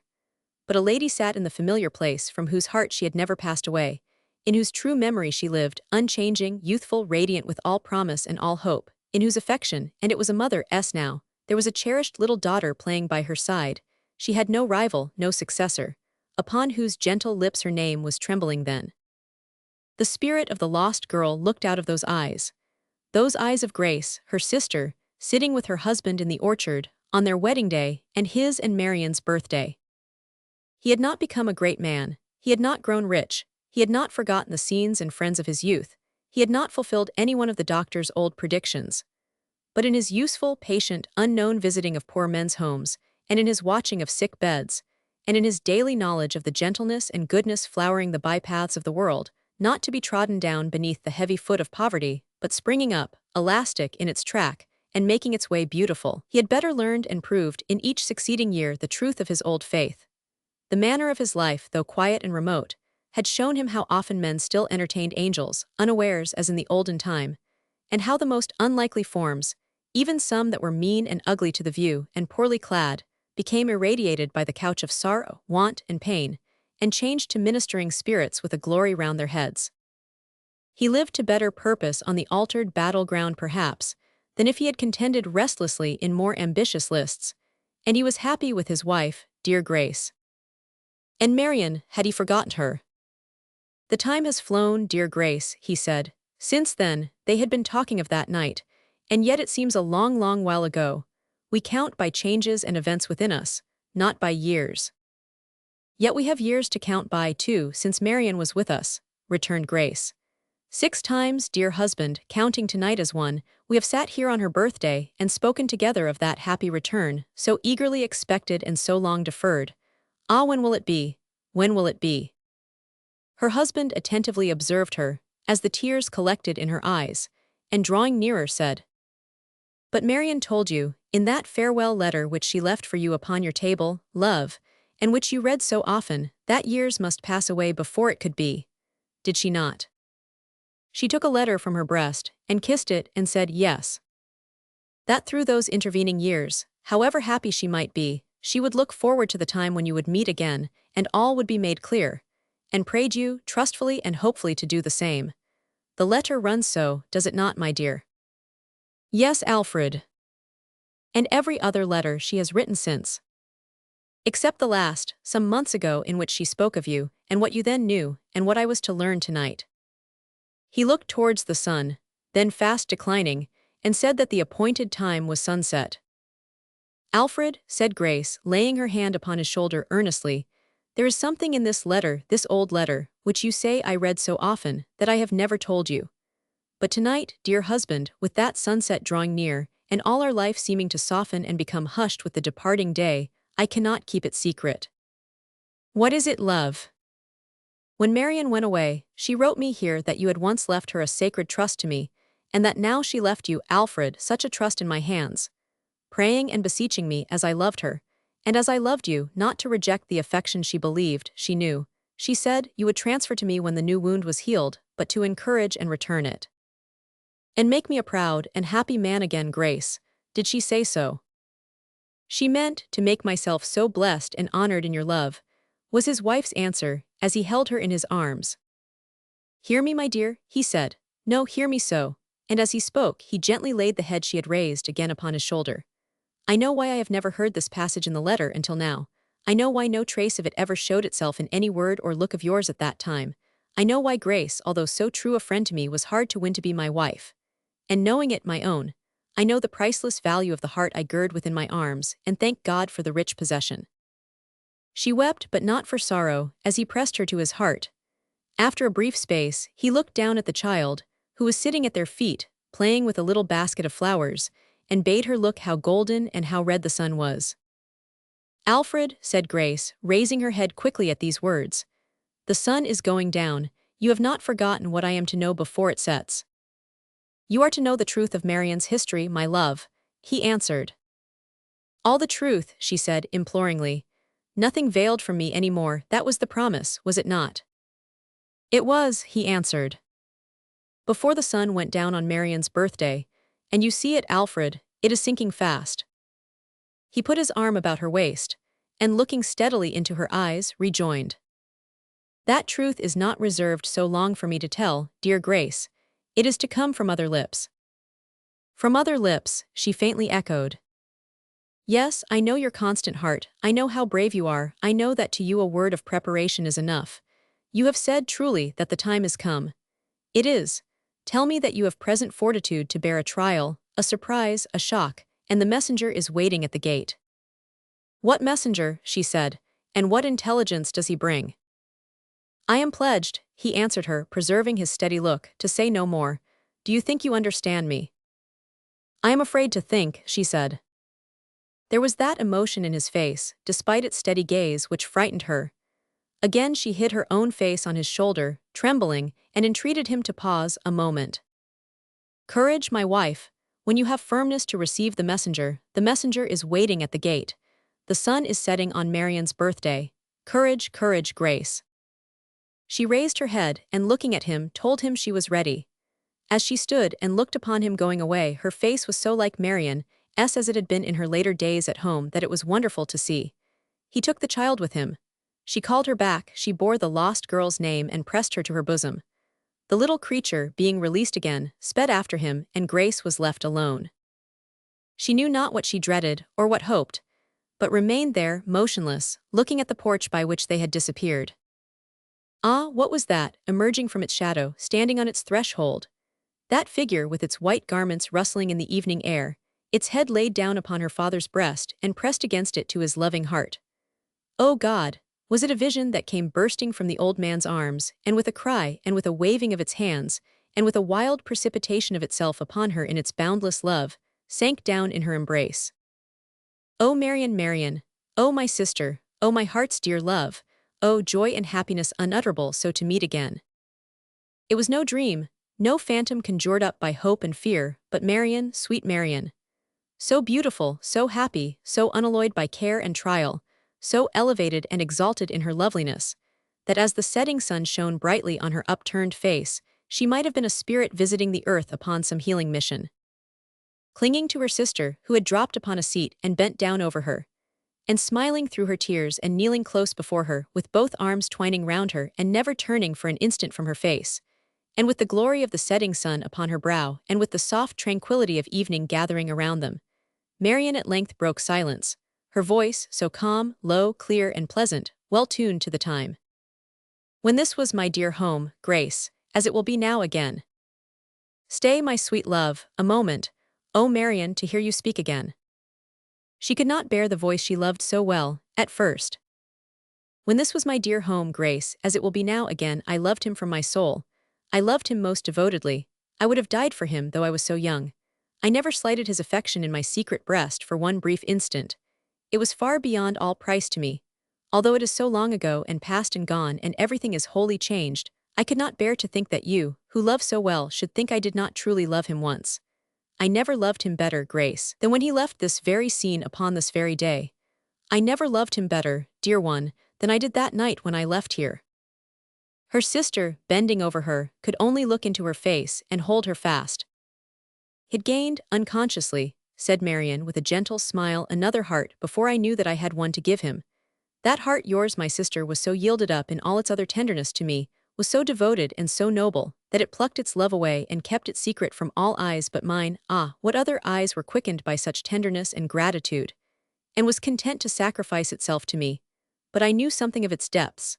I knew the struggle it had made. I knew its high, inestimable worth to him, and his appreciation of it, let him love me as he would. I knew the debt I owed it. I had its great example every day before me. What you had done for me, I knew that I could do, Grace, if I would, for you. I never laid my head down on my pillow, but I prayed with tears to do it. I never laid my head down on my pillow, but I thought of Alfred's own words on the day of his departure, and how truly he had said, for I knew that, by you, that there were victories gained every day in struggling hearts, to which these fields of battle were as nothing. Thinking more and more upon the great endurance cheerfully sustained, and never known or cared for, that there must be every day an hour in that great strife of which he spoke, my trial seemed to grow light and easy. And he who knows our hearts, my dearest, at this moment, and who knows there is no drop of bitterness or grief, of anything but unmixed happiness, in mine, enabled me to make the resolution that I never would be Alfred's wife, that he should be my brother, and your husband, if the course I took could bring that happy end to pass, but that I never would, Grace, I then loved him dearly, dearly, be his wife. Oh Marion, oh Marion! I had tried to seem indifferent to him, and she pressed her sister's face against her own, but that was hard, and you were always his true advocate. I had tried to tell you of my resolution, but you would never hear me, you would never understand me. The time was drawing near for his return. I felt that I must act before the daily intercourse between us was renewed. I knew that one great pang, undergone at that time, would save a lengthened agony to all of us. I knew that if I went away then, that end must follow which has followed, and which has made us both so happy, Grace. I wrote to good Aunt Martha for a refuge in her house. I did not then tell her all but something of my story, and she freely promised it. While I was contesting that step with myself, And with my love of you, and home, Mr. Warden, brought here by an accident, became, for some time, our companion. I have sometimes feared of late years, that this might have been, exclaimed her sister, and her countenance was ashy pale. You never loved him, and you married him in your self-sacrifice to me. He was then, said Marion, drawing her sister closer to her, on the eve of going secretly away for a long time. He wrote to me after leaving here, told me what his condition and prospects really were, and offered me his hand. He told me he had seen I was not happy in the prospect of Alfred's return. I believe he thought my heart had no part in that contract, perhaps thought I might have loved him once, and did not then, perhaps thought that when I tried to seem indifferent, I tried to hide indifference, I cannot tell. But I wished that you should feel me wholly lost to Alfred, hopeless to him, dead. Do you understand me, love? Her sister looked into her face, attentively. She seemed in doubt. I saw Mr. Warden, and confided in his honor, charged him with my secret on the eve of his and my departure. He kept it. Do you understand me, dear? Grace looked confusedly upon her. She scarcely seemed to hear. Love, my sister, said Marion, recall your thoughts a moment. Listen to me. Do not look so strangely on me. There are countries, dearest, where those who would abjure a misplaced passion or would strive against some cherished feeling of their hearts and conquer it, retire into a hopeless solitude and close the world against themselves and worldly loves and hopes forever. When women do so, they assume that name which is so dear to you and me and call each other sisters. But there may be sisters, Grace, who, in the broad world out of doors and underneath its free sky, and in its crowded places and among its busy life, and trying to assist and cheer it and to do some good, learn the same lesson, and with hearts still fresh and young, and open to all happiness and means of happiness, can say the battle is long past, the victory long won. And such a one am I, you understand me now. Still she looked fixedly upon her, and made no reply. Oh, Grace, dear Grace, said Marion, clinging yet more tenderly and fondly to that breast from which she had been so long exiled. If you were not a happy wife and mother, if I had no little namesake here, if Alfred, my kind brother, were not your own fond husband, from whence could I derive the ecstasy I feel tonight? But as I left here, so I have returned. My heart has known no other love, my hand has never been bestowed apart from it. I am still your maiden sister, unmarried, unbetrothed, your own old loving Marion, in whose affection you exist alone, and have no partner, Grace. She understood her now. Her face relaxed, sobs came to her relief, and falling on her neck, she wept and fondled her as if she were a child again. When they were more composed, they found that the doctor and his sister, good Aunt Martha, were standing near at hand with Alfred. This is a weary day for me, said good Aunt Martha, smiling through her tears as she embraced her nieces, for I lose my dear companion in making you all happy, and what can you give me in return for my Marion? A converted brother, said the doctor. That's something to be sure, retorted Aunt Martha, in such a farce as.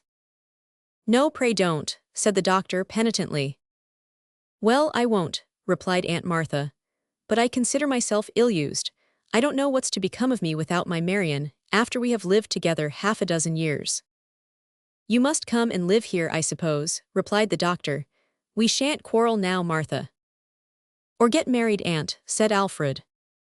Indeed, returned the old lady, I think it might be a good speculation if I were to set my cap at Michael Warden, who, I hear, is come home much the better for his absence in all respects.